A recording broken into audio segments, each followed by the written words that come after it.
श्रीमन्नारायण।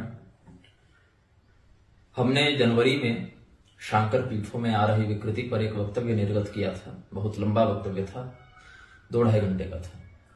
उसमें हमने स्पष्ट कहा था कि शांकर पीठों से जुड़े धर्माधिकारियों और उनके अनुयायियों का कर्तव्य है कि इनकी परंपरा के मूल शास्त्रीय प्रारूप का संरक्षण हो और जो विकृतिपूर्ण बिंदु देखने को मिल रहे हैं उनका शोधन हो। किंतु देखने में जो व्यवहार की बात में समझ आई, स्वयं तो इन्होंने उस बात पर ध्यान दिया नहीं जो हमने संकेत किया, किंतु निग्रहाचार्य का है निग्रह करने, निग्रहाचार्य को रसातल भेजने, निग्रहाचार्य को पतित और पाखंडी घोषित करने, स्वयंभू और धर्मद्रोही सिद्ध करने में ये लोग लग गए कि ये तो करपात्री स्वामी का द्रोही है, ये तो शंकराचार्य का द्रोही है। करपात्री स्वामी और शंकराचार्य का द्रोही भला हिंदू कैसे हो सकता है?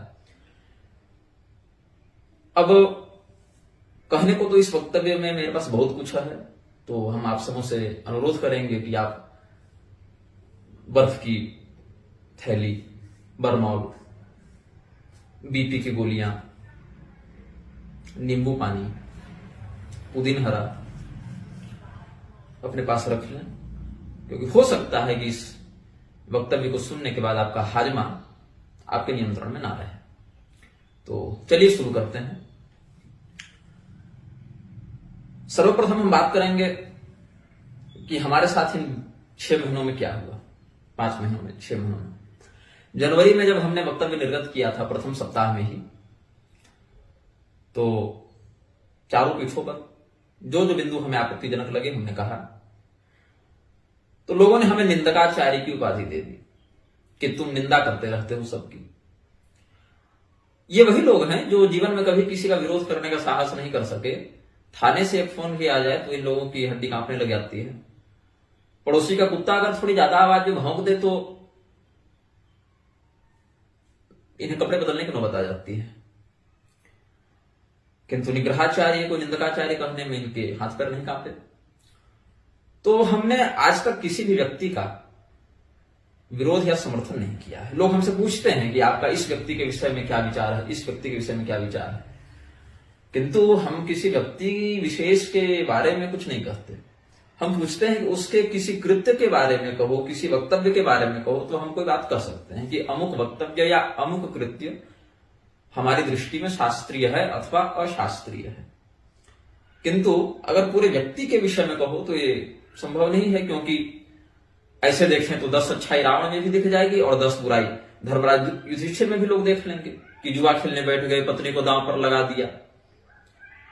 अर्जुन जैसे पराक्रमी को कहेंगे कि कायर था, भाग गया यहां से, युद्ध छोड़ के भाग रहा था, भगवान ने उसको पकड़कर कहा कि युद्ध करो। और रावण को कहेंगे इतना बड़ा पंडित था, इतना बड़ा तांत्रिक था, इतना बड़ा शिव भक्त था। तो वो तो आपके नजरिए पर है, दृष्टिकोण पर है कि आप क्या देखना चाहते हैं। मुझे अच्छाई से कोई मतलब नहीं, मुझे बुराई से मतलब है। एक व्यक्ति ने कहा कि आप लोगों के छिद्र देखते रहते हैं। मैंने कहा बिल्कुल देखूंगा, क्योंकि हमारे छिद्र देखने के लिए तो दुनिया भरी पड़ी है। तो दुनिया के छिद्र कौन देखे? तो दुनिया के छिद्र हम देखेंगे, और देखेंगे ही नहीं, जरूरत पड़ने पर उसमें सीमेंट भी डालेंगे, पैक भी करेंगे।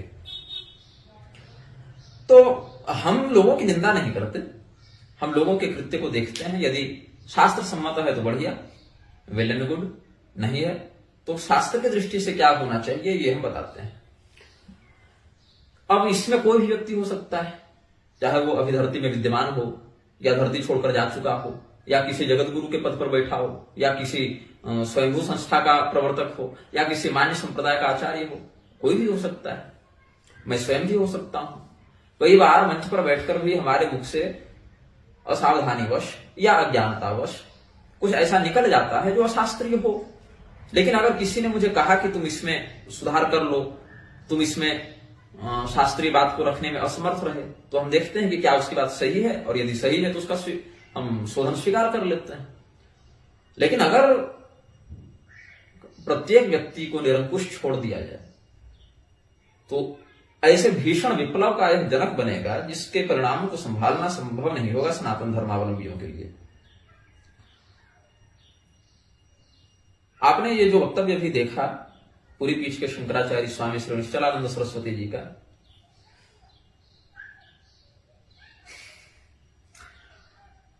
आज से 3 मास पूर्व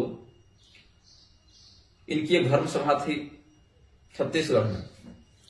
भावना बोहरा कोई सामाजिक कार्यकर्ता है, रमन सिंह की कोई संबंध में लगती हैं, शायद भतीजी या भांजी कुछ होंगी।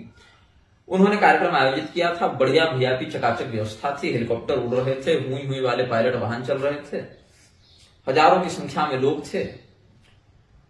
तो हमें पूरी शंकराचार्य जी को स्वलिखित कुछ ग्रंथ निवेदित करने थे। तो हमने वहां के आयोजक गण थे, मारुति शरण शर्मा थे और अवधेश नंदन श्रीवास्तव थे, ऐसे करके 2-4 लोग थे। तो हमने मारुति जी को फोन लगवाया था और पूछा था कि शंकराचार्य जी कब आ रहे हैं, क्या उनका समय है, मतलब क्या योजना है। तो हमें मिलना था उनसे, तो हमने कहा। तो फिर मारुति जी इत्यादि हमें निमंत्रण देने भी आए इस कार्यक्रम का। हम मिलने भी गए। जो घटनाएं घटित हुई सब भी जानते हैं। लोग कहते हैं मुझसे ना कि मिल के अपनी बात आप क्यों नहीं कहते, सोशल मीडिया में आप क्यों कहते हैं। इसीलिए कहते हैं कि पहली बात कि इतने बड़े बड़े ये सब ब्रांड हैं कि ये सब मिलना नहीं चाहते। सामने वाला यदि अश्रुत हो या अल्पश्रुत हो तो उससे ये मिलना नहीं चाहते। बहुश्रुत होकर अगर व्यभिचारी दुरात्मा कोई भी हो तो ये मिल लेते हैं। अभी मेरे स्थान पर मोहन भागवत चला जाता, ऋषिकेश ब्रह्मचारी की क्षमता नहीं थी कि उसको होल्ड करके 2 घंटा बैठाए। रविशंकर मिलने चला जाता, मुरारी बापू मिलने चला जाता, रामदेव मिलने चला जाता। या थर्ड क्लास से थर्ड क्लास कोई भ्रष्ट से भ्रष्ट गौ भक्षण करके भी आया हुआ अगर सांसद विधायक होता तो भी ऋषिकेश ब्रह्मचारी या कोई भी पूरी शंकराचार्य जी का परिवार उसको वहां नहीं रोकता। और शंकराचार्य जी बाकायदा मिलते, समय देते। लेकिन हम लोग धर्मनिष्ठ हैं, प्रसिद्ध नहीं, धनहीन हैं, धर्महीन नहीं है। तो शंकराचार्य जी को मिलने में आपत्ति हुई। हालांकि उन्होंने आपत्ति नहीं की थी। ये तो ऋषिकेश ब्रह्मचारी ने कहा कि वो विश्राम कर रहे हैं, तो हमने कहा विश्राम, ऐसे थक के आए भी थे लंबी यात्रा से, तो स्वाभाविक है विश्राम करना, अवस्था भी अधिक हो गई है।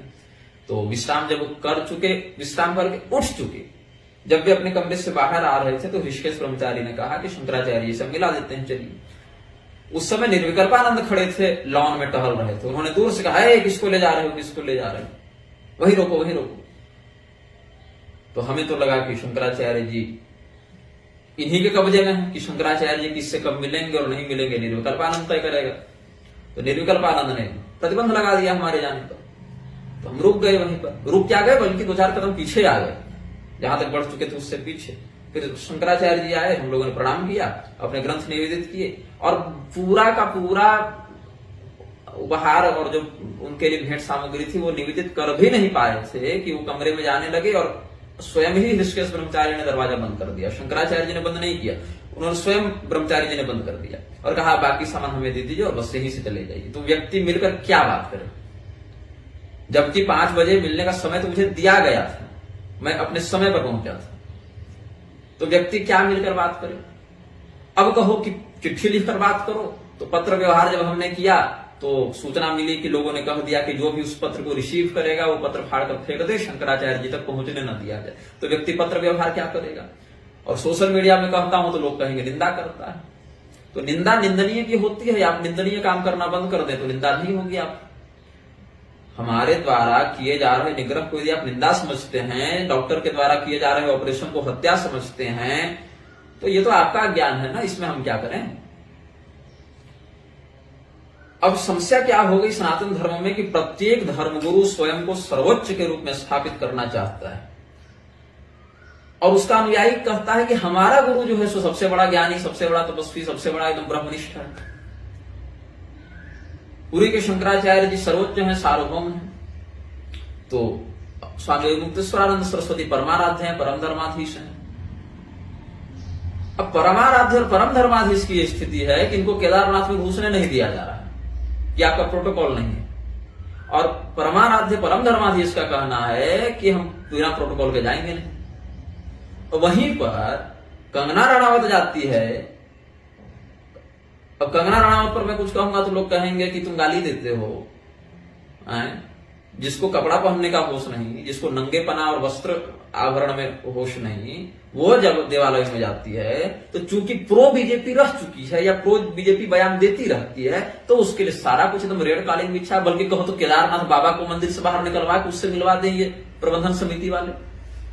और ये कैलासानंद, मैं तो कहता हूं जूता मारना चाहिए ऐसे महामंडलेश्वरों को। एक केदारनाथ बद्रीनाथ जाते हैं, वहीं से इनको कूद के मर जाना चाहिए कुल कलंकों को। एक सुनने में आया है ये कोई अखाड़ा का कौन है, निरंजनी का आचार्य महामंडलेश्वर है कैलासानंद, ये हाथ में हाथ डाले घूम रहा है कंगना राणावत के साथ। ये तो हाल है साधुओं का। एक और उधर कौन है, जूना अखाड़ा वाला अवधेशानंद, 200 महिलाओं को संन्यास दे रहा है, पता नहीं किस विधान से। साल में 6 महीना विदेश में घूमता है। राधे माँ को महामंडलेश्वर किसने बनाया?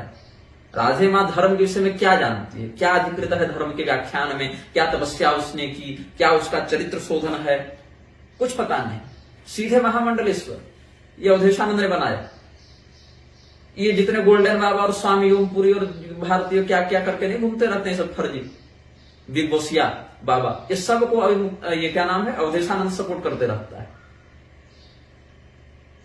तो इन लोगों का पूरा सिंडिकेट है। रामदेव, राम रहीम, उसका थोड़ा सा अलग जा रहा था, वो तो अपने आप को मैसेंजर ऑफ गॉड घोषित करके चल रहा था। रामदेव, रविशंकर, राधे माँ, अब ये क्या नाम है इसका अवधेशानंद, ये वो परमार्थ निकेतन का है, क्या मुनि है, कोई अरोड़ा था पहले, अरोड़ा से मुनि बना है, चिदानंद क्या क्या नाम करके है उसका।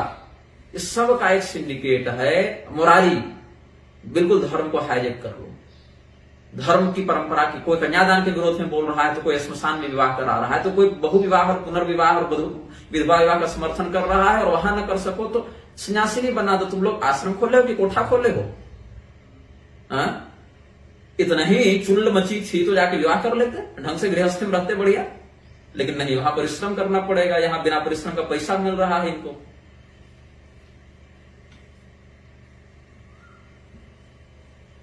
तो उस स्थिति में इनको सन्यासिनियों को दीक्षा देनी। अब हमारे एक मित्र जी हैं, मित्र जी जरा गेट बंद कर दीजिएगा। अब हमारे मित्र जी हैं, उन्होंने कहा कि मुझे बड़ा क्रोधित मुद्रा में देखा, मैं चहलकदमी कर रहा था, तो कहा भाई गुरुजी क्या हो गया आपको? तो हमने कहा मित्र जी अवधेशानंद ने 200 महिलाओं को दीक्षा दी है। तो मित्र जी ने कहा कि मौज लेने दो। फिर ये मौज ले रहा है, तो मैंने कहा यही तो गड़बड़ है कि अकेला मौज ले रहा है 200 के साथ। अब समस्या ये है कि बाकी अखाड़ा वाले कहां जाए? अग्नि अखाड़ा में तो आपने ब्रह्मचारियों को घोषित कर रखा है कि सब ब्रह्मचारी हैं। और ब्रह्मचारी जब देखेंगे, जब सन्यासी होकर ये लोग 200 सन्यासी अपने आश्रम में घुसाए पड़े हैं, तो क्या ब्रह्मचारी का पालन करेगा भाई? तो अग्नि अखाड़ा वालों पर भी थोड़ा ध्यान दो, बाकी अखाड़ा वालों पर भी ध्यान दो। हिंदू धर्म में महिलाएं न मिलेंगी तो घर वापसी करवा लो और सीधे उसको सीधे गायत्री से हवन करवा के कह दो कि तुम ब्राह्मण, क्षत्रिय, वैश्य, शूद्र सब घोषित करते हैं। ये पूरा का पूरा गिरोह बन गया है अखाड़ों का। बाल भर में अखाड़ा के साधु को पुलिस के सामने, कैमरा के सामने पीट पीट कर मार दिया गया। और इन दुष्टों के कदम अपने आश्रम से बाहर नहीं निकले। जितने भीख मांगते घूमते हैं ना बोलेरो में 10-10 की संख्या में सवार होके, 50 गाड़ी के नागा पहुंच जाते, तो पूरा पाल भर कब्जा कर लेते और साधु को तत्काल 24 घंटे के अंदर न्याय मिल चुका होता, अपराधी नष्ट हो चुके होते। लेकिन नहीं, ये अवधेशानंद हो, कैलासानंद हो, ये सब जो भी क्या मुनि है, चिदानंद मुनि, ये सब परमार्थ निकेतन वाला, ये सब के सब केवल पैसा बनाने के लिए, अपने वासना की तृप्ति के लिए साधु बने घूम रहे हैं। स्पष्ट कहता हूं, जिसको जो करना है कर लेना। ऐसे ऐसे लोग धर्म पर ते मर्त्य लोके भूमि भार भूता मनुष्य रूपेण मृगाश्चरंती को चरितार्थ करने के लिए ऐसे लोग इस धरती पर विद्यमान हैं। और फिर मैं कुछ कह दूं तो कहेंगे कि संत की निंदा करते। अरे भैया, जिसकी निंदा हो रही है पहले देखो क्या जो हो रही है वो निंदा है, और जो है जिसके लिए वो क्या संत है? रावण त्रिदंडी सन्यासी बनकर सीता हरण करने आया, जटायु जी उसका विरोध कर दिए, तो क्या कहता त्रिदंडी रूप बना के कि तुम साधु को पीट रहे हो, तुम साधु हो? पहले साधु का यह लक्षण होता है। ये नरेंद्र गिरी ने हमें धमकी दी थी, जो अभी लटक गए बाबा। अब लटक गए क्या लटका दिए गए ये तो भगवान जाने। जब बोध गया शंकराचार्य मठ का हमें महंत बनाया जा रहा था, हरिद्वार कुंभ में हमारा अभिषेक होना था, बाद में पिताजी ने कहा कि अभी तुम अखाड़ों की राजनीति समझते नहीं हो, बच्चे हो, तो इस चीजों से दूर रहो, इसमें समझ में आ जाएगा। तो फिर हमने संन्यास का विचार त्याग दिया था। अब तो हमारी सगाई भी हो गई है, कुछ वर्षों में विवाह भी हो जाएगा, लेकिन काम मेरा यही जारी रहेगा जो चल रहा है, क्योंकि जिस पद पर मैं हूं वो पद तो रहेगा ही। मैंने विरक्त दीक्षा तो ली नहीं है। तो उस स्थिति में यदि इसमें सन्यासी बनता तो आदर्श सन्यास धर्म का पालन करने का प्रयास करता, गृहस्थ बनूंगा तो आदर्श गृहस्थ धर्म का पालन करने का प्रयास करूंगा। तो जब ये अखाड़ा वाले देखे कि हमें वहां का बनाया जा रहा है श्रीमान, तो नरेंद्र गिरी की ओर से धमकी आई कि कोई ब्राह्मण वहां का बन ही नहीं सकता, जब बनेगा क्षत्रिय बनेगा महंत। अभी भी कोई क्षत्रिय ही वहां के त्रिवेणी गिरी करके हैं, वो महंत बने हैं संभवतः। इनसे पहले रमेश गिरी थे। अब रमेश गिरी क्षत्रिय भी थे कि नहीं थे या क्या थे वो तो मुझे स्पष्ट, कोई व्यक्ति ब्राह्मण बताता, कोई शूद्र बताता, कोई क्या बताता, क्षत्रिय बताता। तो सभी लोग सब तरह की बातें वहां करते रहते थे। और कुछ बाबा लोग ओम भारती या क्या थे पंचायती अखाड़ा वाले, वो सब तो जमीन घोटाला में जेल भी गए हैं या नाबालिग से रेप केस में जेल गए हैं, ये सब वहां के लोगों ने ही बताया। कहने का अर्थ है कि केवल पैसा, व्यभिचार, पॉलिटिक्स और माफिया, इनके अड्डे बन गए हैं अखाड़े, और इन अखाड़ों से जुड़े हुए शांकर पीठ भी अब इसी प्रवृत्ति की ओर चल पड़े हैं। स्वामी करपात्री जी के समय कुछ अंकुश था इन उच्छृंखलताओं पर, उनकी उपस्थिति में। उनके जाने के बाद से एक प्रकार से ये लोग बेलगाम घोड़े हो गए। स्वामी करपात्री जी के समय उनकी उपस्थिति में कुछ उत्तर भारत में, दक्षिण में तो बहुत अधिक उनका नहीं चल पाया कार्य। कुछ भाषाई समस्या हो जाती है, कुछ राजनीतिक समस्याएं हो जाती हैं, कुछ समयाभाव हो जाता है। लेकिन जिन जिन क्षेत्रों में उनका आना जाना बना रहा, उन क्षेत्रों में उनकी उपस्थिति में कम से कम धर्म को उन्होंने दृढ़ किया। लेकिन जिन बिंदुओं पर हमारी असहमति रही, जैसे सबरी जी के प्रकरण में, तो हमने तो आपत्ति की। अब पंडित गंगाधर पाठक मैथिल जी हैं, पहले हमसे बड़ा प्रेम करते थे, अब का पता नहीं। उन्होंने बहुत से लेख लिखे थे कि सूत जी ब्राह्मण हैं, वेदव्यास जी ब्राह्मण हैं, वाल्मीकि जी ब्राह्मण हैं, शबरी जी ब्राह्मणी हैं। तो बाकी तीनों पर, सूत जी पर, वेदव्यास जी पर, वाल्मीकि जी पर, तो शास्त्रों ने असंदिग्ध रूप से उनको ब्राह्मण कहा है। उनके अनेकानेक पूर्वापर प्रसंगों का अनुशीलन करने से ज्ञात होता है। लेकिन शबरी जी को ब्राह्मणी शास्त्रों ने नहीं कहा, करपात्री जी ने कहा। और करपात्री जी ने कहा तो उनके सारे चेले कहे कि हाँ स्वामी जी करपात्री जी कह रहे हैं तो यही सही है। करपात्री जी प्रमाण नहीं है, स्वामी निश्चलानंद सरस्वती प्रमाण नहीं है, स्वामी विद्याभास्कर जी प्रमाण नहीं है, निग्रहाचार्य प्रमाण नहीं है। प्रमाण धर्मशास्त्र है, और धर्मशास्त्रों के विषय में आप्तवाक्य वही प्रयुक्त होते हैं जहां धर्मशास्त्र या तो मौन रह जाए या अत्यंत ही विरोधाभासी संदिग्ध बातों को कहें। वहां पर आप्त वचन को प्रमाण माना जाता है, न कि धर्मशास्त्रों को भूल जाओ, धर्मशास्त्रों को उठाकर अलमारी बंद कर दो और जो गुरुजी बोल दिए वही बात मान लो। अब समस्या यहां पर यह है कि करपात्री जी ने 5वीं पीठ बनाई काशी सुमेरु। अब यदि हम काशी सुमेरु का समर्थन करते हैं तो पूरी के शंकराचार्य जी जब कहते हैं कि 4 ही पीठ और 4 ही आचार्य होने चाहिए, तो हम पूरी शंकराचार्य जी के द्रोही हो गए, क्योंकि हम 5वीं पीठ का समर्थन कर चुके।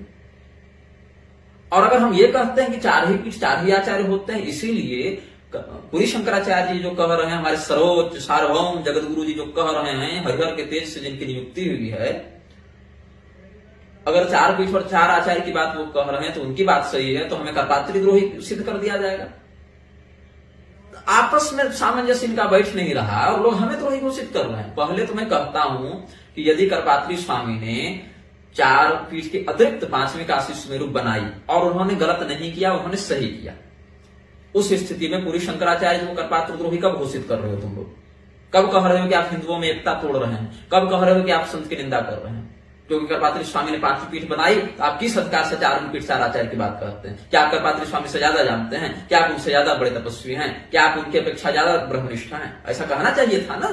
जितने लोग धर्मशास्त्रों के प्रति असंदिग्ध निष्ठा का ढोंग करिए बैठे, उनको कहना था कि नहीं कहना था पूरी शंकराचार्य जी को कि आप 4 ही पीठ 4 आचार्य की बात करते हैं, आपके ही गुरु 5वीं पीठ बनाकर गए। लेकिन वहां पर पूरी शंकराचार्य पर आपत्ति कोई नहीं करेगा, औकात नहीं है तुम्हारी बोलने की ना, तो कैसे बोलोगे? अब चलो ठीक है, कहेंगे कि करपात्री स्वामी शंकराचार्य की गद्दी पर नहीं बैठे थे, जो गद्दी पर बैठेगा शासन उसका चलेगा, तो शासन निश्चलानंद सरस्वती जी का चले। उस स्थिति में निश्चलानंद सरस्वती जी जब 4 पीठ 4 आचार्य की बात कहते हैं, तो कहना चाहिए ना कि करपात्री स्वामी अधर्म किए, गलत किए, शास्त्र के साथ अन्याय किए, अशास्त्रीयता का प्रदर्शन किए। तो करपात्री स्वामी को या तो धर्मद्रोही घोषित करो, या तो पूरी शंकराचार्य जी को करपात्र द्रोही घोषित करो, कुछ तो करो। गुरु जी 5 पीठ बनाकर चल जा रहे हैं, चेला 4 पीठ 4 आचार्य की बात करते हैं। तो ये सामंजस्य जब नहीं दिखेगा तो अगर मैं इस पर आपत्ति करूं तो लोग कहेंगे कि तुम संत की निंदा करते हो। फिर भी चलो ठीक है, लेकिन वही पूरी शंकराचार्य जी जो 4 पीठ 4 आचार्य की बात करते हैं, वो स्वयं जाकर 5वीं काशी सुमेरु पर चिन्मयानंद का अभिषेक क्यों कर देते हैं? लोग कहते हैं शंकराचार्य की शरण में जाओ। क्या जाओगे शंकराचार्य की शरण में? यहां तो तुम लोगों को यह नहीं पता है कि शंकर संप्रदाय में पीठ कितनी है और उस पर आचार्य कितने बैठते हैं। इस पर तो आज तक इतने 1000 वर्षों में तुम लोग एक मत नहीं हो सके। तुम क्या हिंदू धर्म का नेतृत्व करोगे जी? हम राजमार्ग, एक लिखा था ना कोई प्रोफेसर, हम तो राजमार्ग पर चलते हैं, बाकी संप्रदाय इधर उधर के गलियारे हैं। राजमार्ग में इतने गड्ढे हैं तुम्हारे कि गलियारे से ही व्यक्ति जाएगा तो जिंदा पहुंच पाएगा जगत तक, राजमार्ग में तो डूब के मर जाएगा। भानपुरा वाला भी शंकराचार्य दिख रहा है, कुंडली में भी शंकराचार्य बैठे हुए हैं, सब जगह शंकराचार्य। अभी कोई एक राजेश्वरानंद का कोई है, वो भी शंकराचार्य। शक्तिपीठ और क्या है यज्ञ पीठाधीश्वर, और कैसे कैसे तो करके ये लोग नया नया अपना निकाला है।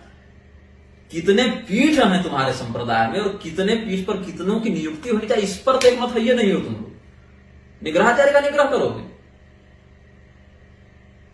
तो जिसके संप्रदाय में इतनी विकृति आ चुकी है, हम उस संप्रदाय की विकृति का विरोध करते हैं, न कि संप्रदाय का। मैं शंकराचार्य का विरोधी नहीं, शंकराचार्य की सांप्रदायिक परंपरा का विरोधी नहीं, हो ही नहीं सकता। कोई व्यक्ति अपने ही शरीर को क्षति कैसे पहुंचा सकता है, लेकिन शरीर में यदि रोग हो जाए बंधु तो उसकी चिकित्सा करनी पड़ती है, और चिकित्सा के लिए कभी इंजेक्शन भी लगाना पड़ता है और कभी चीरफाड़ भी करनी पड़ती है। शरीर को आंशिक कष्ट होता है, लेकिन अंततोगत्वा वह रोग मुक्त होता है। वही मैं कर रहा हूं। मैं शंकराचार्य का, शंकराचार्य परंपरा का द्रोही नहीं हूं। यही रामभद्राचार्य का हमने जब विरोध किया तो लोगों ने कहा यह वैष्णवों का विरोधी है, यह वैष्णवों से द्रोह करता है। नहीं, सभी संप्रदाय हमारे ही हैं, सभी संप्रदाय हमारे द्वारा मूल रूप में रक्षणीय हैं। यही निग्रहाचार्य का कार्य है और मैं वो कार्य अप्रमाद रूप से करता रहूंगा। तो गंगाधर पाठक मैथिल जी ने अपने लेख में लिखा था, धर्म शास्त्रों की परंपरा से अनभिज्ञ जन सबरी को भिलनी बताते हैं। तो पहले तो उनको जाकर मरुपीठाधीश्वर को पकड़ना था, राजेंद्र दास जी को, जो अपने प्रवचनों में सबरी को भिलनी बता रहे हैं, और उनको उनसे पहले हुए अखंडानंद सरस्वती जी का विरोध करना था और कहना था कि आप मरुपीठ वाले और आप अखंडानंद सरस्वती जी दोनों धर्मशास्त्र की परंपरा से अनभिज्ञ हैं। और फिर पूरी शंकराचार्य जी के साथ मिलकर यह कहना था, जो कहते रहते इतिहासकारों ने विकृत किया है सबरी जी को भिलनी बताकर, वो ब्राह्मणी थी, तो बताना चाहिए था कि इस विकृति में अखंडानंद सरस्वती भी सम्मिलित हैं, मरुपीठ वाले राजेंद्र दास जी भी सम्मिलित हैं, क्योंकि सबरी जी को भिलनी बता रहे हैं लोग। और इतना ही नहीं, उनसे पहले वीर राघवाचार्य जी सम्मिलित हैं, उनसे पहले के सूरदास जी, तुलसीदास जी, नाभादास जी सम्मिलित हैं, और तो और आपके जो अद्वैत मंजरी इत्यादि में है ना, वो अप्पय दीक्षित जी का वचन, शौनक मुनि जो विष्णु धर्म में कहे हैं, वर्णावरत्व संप्राप्ता संसिद्धम श्रवणीय था, ऐसे वाले में जो सबरी जी को अवर वर्ण की बताया, ब्राह्मणी नहीं बताया। आपके संप्रदाय का भी हाथ है इस विकृति को जन्म देने में, और अप्पय दीक्षित ने भी इस विकृति को जन्म दिया। कहना था केवल निग्रहाचार्य को कर पात्र द्रोही सिद्ध करोगे। आप पहले मरुपीठ जाते, वो हमसे बहुत सीनियर हैं, आप पहले जाते इनके पास, अखंडानंद जी का विरोध करते, आप वीर राघवाचार्य का करते, सूरदास जी, नाभादास जी, तुलसीदास जी, भगवान वेदांत देशिक स्वामी जी, भगवान सौनक, भगवान अगस्त, भगवान ब्रह्मदेव, स्वयं माता सबरी, आचार्य भवभूति, भगवान श्रीरामचंद्र जी, इन सबका विरोध करते और इन सबको कहते कि आप सबों ने इतिहास में धर्म में विकृति उत्पन्न की है। तब ना निग्रहाचार्य पर आते, क्योंकि निग्रहाचार्य तो 1997 ईस्वी में शरीर धारण किए, उससे पहले तो हजारों वर्षों से अनेक आचार्यों ने सबरी जी को भिलनी कहा और लिखा है। तो एक करपात्री स्वामी जी के चक्कर में सारा धर्मशास्त्र और आचार्य उठाकर हिंद महासागर में थोड़े डाल दें हम लोग। करपात्री स्वामी इसीलिए करपात्री स्वामी थे क्योंकि वो धर्मनिष्ठ थे, शास्त्रनिष्ठ थे, और उस स्थिति में उनके समक्ष जो शास्त्र प्रमाण प्रस्तुत किया जाता उसका वो अंगीकरण करते थे, उसको स्वीकार करते थे। लाठी पकड़ कर नहीं बैठ जाते थे कि तुम्हारी बात तो सही है लेकिन भैया खूंटा तो यही गड़ेगा।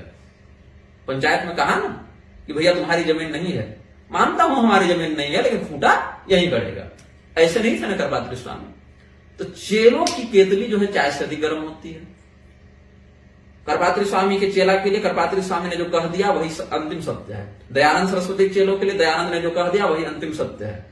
रामपाल के चेलों के लिए रामपाल ने जो कह दिया वही अंतिम सत्य है। रामभद्राचार्य के चेलों के लिए रामभद्राचार्य ने कह दिया वही अंतिम सत्य है। पूरी शंकराचार्य के चेलों के लिए पूरी शंकराचार्य जी ने कह दिया वही अंतिम सत्य है। लेकिन मजे की बात क्या है, मजे की बात यह है कि पूरी शंकराचार्य जी 4 पीठ और 4 आचार्य की बात करते हैं, खुद ही जाके पंचम पीठ में अभिषेक कर देते हैं, तो सही किसको मानूं?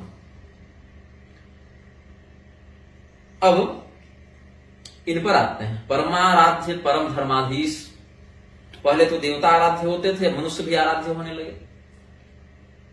तो परमाराध्य परम धर्माधीश जी का हमने फोटो देखा, जो कि पूरी शंकराचार्य जी के चेलों ने ही डाला था फेसबुक पर। हमें टैग करके लिखा कि आप केवल पूरी वालों का विरोध करते हैं, इन पर क्यों नहीं आप कुछ कहते? हमने क्या कहें, बताइए क्या किया इन्होंने? तो फोटो दिखाया गया, हम बोले अच्छा ठीक है, अब समय निकालेंगे हम इस विषय पर बोलने के लिए, हमें पता नहीं था, तो पता चला तो कहे। तो स्वामी और मुक्तेश्वरानंद सरस्वती ने जब काशी में टूट रहे मंदिरों के संरक्षण के लिए आवाज उठाई, प्रशासनिक प्रताड़ना सही, तो हमने उनका समर्थन किया। स्वामी और मुक्तेश्वरानंद सरस्वती ने जब लव जिहाद का विरोध किया था, कुसुम घटा के रुद्र यज्ञ के मंच से हम मंच पर ही उपस्थित थे, उस समय हमने समर्थन किया। लेकिन उसी मंच से जब उन्होंने ठीक 10 मिनट के बाद जब स्त्री कथावाचिका का समर्थन कर दिया, तो हमने उस बात पर विरोध किया। और तब विरोध किया जब पूरी वाले कहीं कुछ नहीं बोल रहे थे। आज ये हिंदू धर्म के बड़े चौधरी बने घूम रहे हैं ना ये लोग। जिस समय में निग्रहाचार्य के पद पर अभिषिक्त नहीं हुआ था, उस समय भी हमने स्वामी मुक्तेश्वरानंद सरस्वती का विरोध किया कि आप स्त्री कथावाचिका का समर्थन कैसे कर सकते हैं। और बाकायदा स्वामी स्वरूपानंद सरस्वती जी को चिट्ठी लिखकर शिकायत की थी कि आपके प्रतिनिधि बोलकर ये ऐसा, यहाँ पर आपके जो शिष्य हैं वो बोलकर गए हैं, इस पर क्या कहना है आपका? अलग बात है, आज तक जवाब नहीं आया, आज तक उस बात का उत्तर नहीं आया जो हमने पत्र भेजा था। तो यदि धर्म की बात होगी तो हम तो बहुत पहले से बोल रहे हैं। ये लोग अवसर देखते हैं, पार्टी देखते हैं, कितना पैसे वाला है, कितना संपन्न है, कहां कहां इसकी लिंक है, कहां कहां से हम पर ये हमला कर सकता है। मुझे कोई मतलब नहीं, जो है सो है, जो नहीं है सो नहीं है। तो हमने क्या देखा कि स्वामी मुक्तेश्वरानंद सरस्वती आजम खां के साथ बैठे हुए हैं और उसके कान में क्या कह रहे हैं, और बड़े प्रसन्नचित मुद्रा में। ऐसा भी नहीं कि कोई व्यवस्था बस कोई जबरदस्ती एकदम बंदूक पकड़ के बैठाओ कि बात करबे करो, ऐसा भी नहीं। अब उस स्थिति में हमने जब ये कहा कि ये क्या चल रहा है, तो उनके एक समर्थक हैं, कोई पांडे करके हैं, उन्होंने कमेंट में लिखा कि समय के साथ बदलना चाहिए, समय के साथ जो नहीं बदलता वो मिट जाता है, तुम भी समय के साथ बदलोगे तो सुखी रहोगे, इसमें क्या दिक्कत है, समय के साथ बदलाव होना ही चाहिए। कल को कोई शंकराचार्य बैठ कर शराब पिएगा, तुम कह दोगे समय के साथ बदलना चाहिए, और प्रमाण में कह दोगे अन्नाद परिष्कृतोरसं, ये अन्न है और अन्न चावल से ये शराब बन गई, तो अन्न से रस निकला और ये तो वेद का वचन है, तो इसीलिए हमारे शंकराचार्य शराब पीते हैं, ये भी कुतर्क कर दोगे तुम लोग। एक महानुभाव बोले कि स्वामी जी आजम खां के कार्यक्रम में नहीं गए थे, वो गंगा बचाओ कोई आंदोलन था, उसमें उत्तर प्रदेश सरकार के द्वारा, अखिलेश यादव की सरकार थी उस समय आजम खां को ही सरकार की ओर से भेजा गया, तो बात किससे करते? अरे भैया, जब आजम खां को भेजा गया तो उसके उस बगले में बैठ के बात करना क्या जरूरी है? आप कह रहे हैं केदारनाथ में हमको प्रोटोकॉल चाहिए, आपको खुद का प्रोटोकॉल नहीं दिखा उस समय? चलिए शंकराचार्य के रूप में नहीं, दंडी सन्यासी के रूप में तो आपका वेशभूषा, आपका आचरण वहां पर मान्य था कि नहीं था आपकी वेशभूषा? कहे कि हमारे गुरु स्वरूपानंद सरस्वती जी बोले जाओ, तो हम चले गए। तो स्वरूपानंद सरस्वती जी ने थोड़े जाकर कहा था कि आजम खां की गोदी में बैठ जाकर, आपको कार्यक्रम में जाना था, कार्यक्रम में आप जाते, कहते कि मैं दंडी सन्यासी हूं, हमारे लिए शोभनीय नहीं है, एक कुर्सी का कम से कम मार्जिन रख के बैठते, एकदम अगल बगल। इतने आपके संपन्न शिष्यगण ट्रांसलेटर रख लेते, कुछ भी किया जा सकता था। एकदम बगल में बैठ के आप बात कर रहे हैं दंडी सन्यासी होकर, और लोग हमें उपदेश देते हैं। कुल मिला के किसी भी व्यक्ति को यह स्वीकार नहीं कि उसका गुरु गलत भी कर सकता, चाहे किसी का चेला उठा लीजिए। आप कहिएगा कि यहां पर ये गलत है, मानेगा ही नहीं, उसमें 10 तरह का कुतर्क करेगा। गर्भाधान को हलाला सिद्ध कर देगा, हलाला को गर्भाधान सिद्ध कर देगा, व्यभिचार को ब्रह्मचर्य सिद्ध कर देगा, लेकिन मानेगा नहीं कि हमारे गुरु ने गलती की।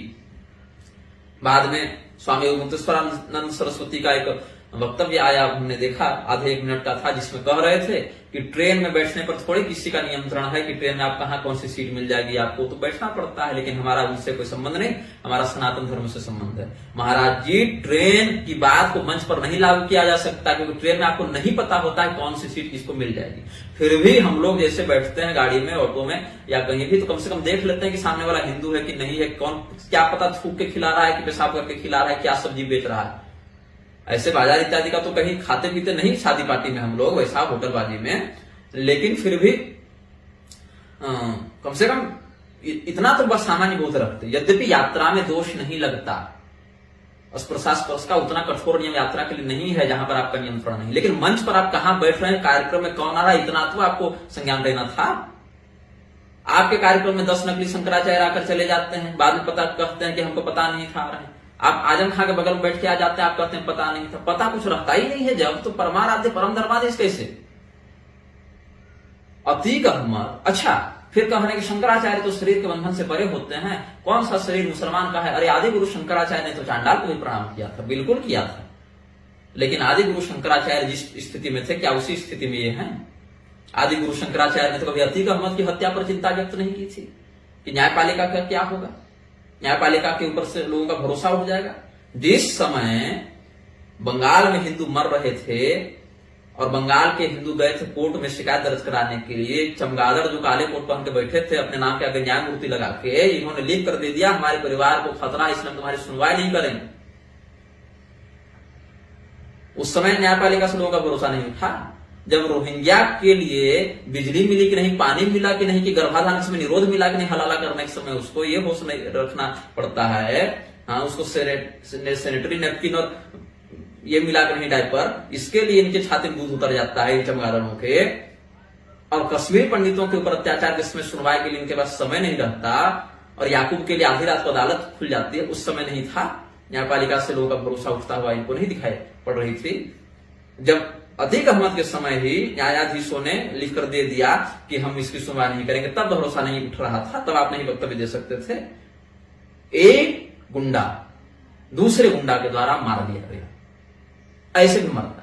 यदि आप न्यायपालिका पर इतने भरोसा कर रहे थे, न्यायपालिका ने तो चलो किसी ने हिम्मत करके जेल भेज दिया, वहां से उसका गिरोह चल रहा था कि नहीं चल रहा था, वहां से वो एक्सटॉर्शन, हत्या, बलात्कार, अपहरण करवा रहा था कि नहीं करवा रहा था।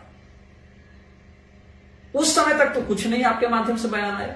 इतने बड़े शरीर के कर्म बंधन से परे परमाराध्य परम धर्माधीश हैं कि आपको होश हो गया कि न्यायपालिका से लोगों का भरोसा उठ रहा है। लोगों का न्यायपालिका पर कोई भरोसा नहीं है। न्यायपालिका विश्व की सबसे भ्रष्ट और सबसे क्रूर संस्थाओं में से एक है, जिसके अंदर विवेक कब का समाप्त हो चुका है। आप जितना पैसा फेंकेंगे उतना ये नाच करेंगे। ये न्यायपालिका की हकीकत है। कुछ एक न्यायाधीश अगर सच में न्याय को प्रधानता देते हैं, उनकी संख्या बहुत कम है और वो स्वयं इस प्रणाली से, कोलोजियम से परेशान हैं। न्यायपालिका एक आत्मबुद्ध संस्था है जिसकी कोई वास्तविक जगत में इज्जत नहीं है सिवाय इनकी कल्पनाओं की। अगर कंटेम्प्ट ऑफ कोर्ट ये केवल हटा देना धारा, तो कल से न्यायाधीशों को मतलब क्या कहें, जैसे गली का कुत्ता बैठता है ना खाद खाया हुआ, उससे लोग कहते हैं दूर दूर दूर हटो दूर हटो, ऐसी स्थिति में इनका सम्मान पहुंच जाएगा। ये हकीकत है। जितना काला ये कोट पहनते हैं उससे कहीं ज्यादा काला चरित्र लेकर घूम रहे हैं, ये क्या न्याय करेंगे। और हमारे धर्मगुरु ऐसे अविवेकी है कि इन लोगों का, जो व्यक्ति 10 बार रोज झूठ बोल रहा है, 10 जगह व्यभिचार करते चल रहा है, 10 जगह मांस कबाब शराब में डूबा हुआ है, जो व्यक्ति ये कहता है कि पापी का भी एक भविष्य होता है इसलिए रेपिस्टों को छोड़ देता है, बलात्कारियों के ऊपर इनके ममत्व का बाण आ जाता है, ऐसा व्यक्ति धर्मशास्त्र पर क्या निर्णय देगा। इसको तो अभी सामान्य सदाचार और शिष्टाचार सीखना चाहिए ऐसे लोगों को। मनुष्य, ये पशु हैं, 4 पैर पर नहीं चल रहे हैं लेकिन ये पशु हैं, इनको पहले मनुष्य बनना पड़ेगा। ये अभी पशुता से मनुष्यत्व की ओर आए भी नहीं है, ये स्वयं को न्यायमूर्ति क्या बोलेंगे, क्या ये धर्म का निर्णय देंगे, क्या ये धर्मशास्त्री। जो व्यक्ति सामान्य सदाचार का पालन नहीं कर सकता, जिस व्यक्ति में सामान्य संयम और दया का अभाव है, वो व्यक्ति क्या न्याय करेगा।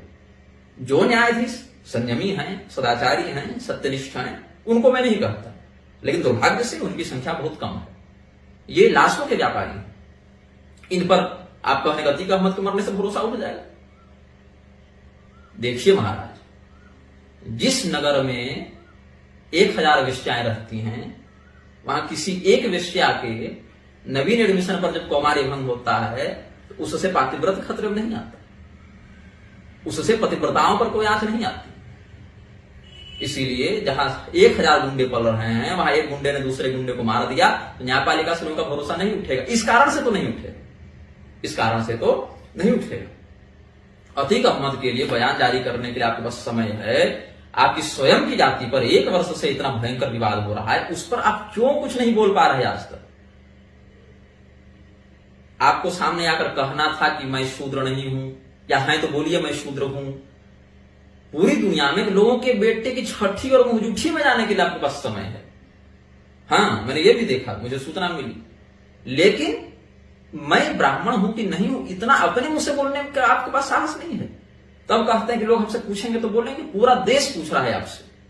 गोविंदानंद सरस्वती प्रेस कॉन्फ्रेंस पर प्रेस कॉन्फ्रेंस किए जा रहे हैं, आप एक वक्तव्य नहीं दे सकते अपनी जाति के विषय में। आप धर्म के विषय में क्या निर्णय दीजिएगा? धर्म के विषय में निर्णय देने कहा जाएगा तो कह दीजिएगा दादी नानी जैसे कथा सुनाती है वैसे ये सुनाएंगे, महिलाएं कथा वाचन करेंगी। ट्रेन की यात्रा में और मंच पर वृक्षों के साथ साझा करने में आपको अंतर ही नहीं पता चल रहा है। दादी नानी की कहानी और पौराणिक मंच पर व्यासपीठ पर कथा वाचन में आपको अंतर ही नहीं पता चल रहा है। तब कहते हैं व्यासपीठ के वो गद्दी जहां शंकराचार्य बैठते हैं, अद्भुत परिभाषा बनाए चल रहे हैं। धर्मशास्त्रीय निर्णय के लिए जो दृढ़ता चाहिए उसका तो हमें दर्शन नहीं हो रहा है आप में। आप ब्राह्मण हैं कि नहीं हैं, आपके चक्कर में हम लोग क्यों गाली सुने? ना आप हमारे मित्र हैं ना हमारे शत्रु हैं। जो बात जैसी है उसको वैसे यथार्थ रूप में स्वीकार करना चाहिए।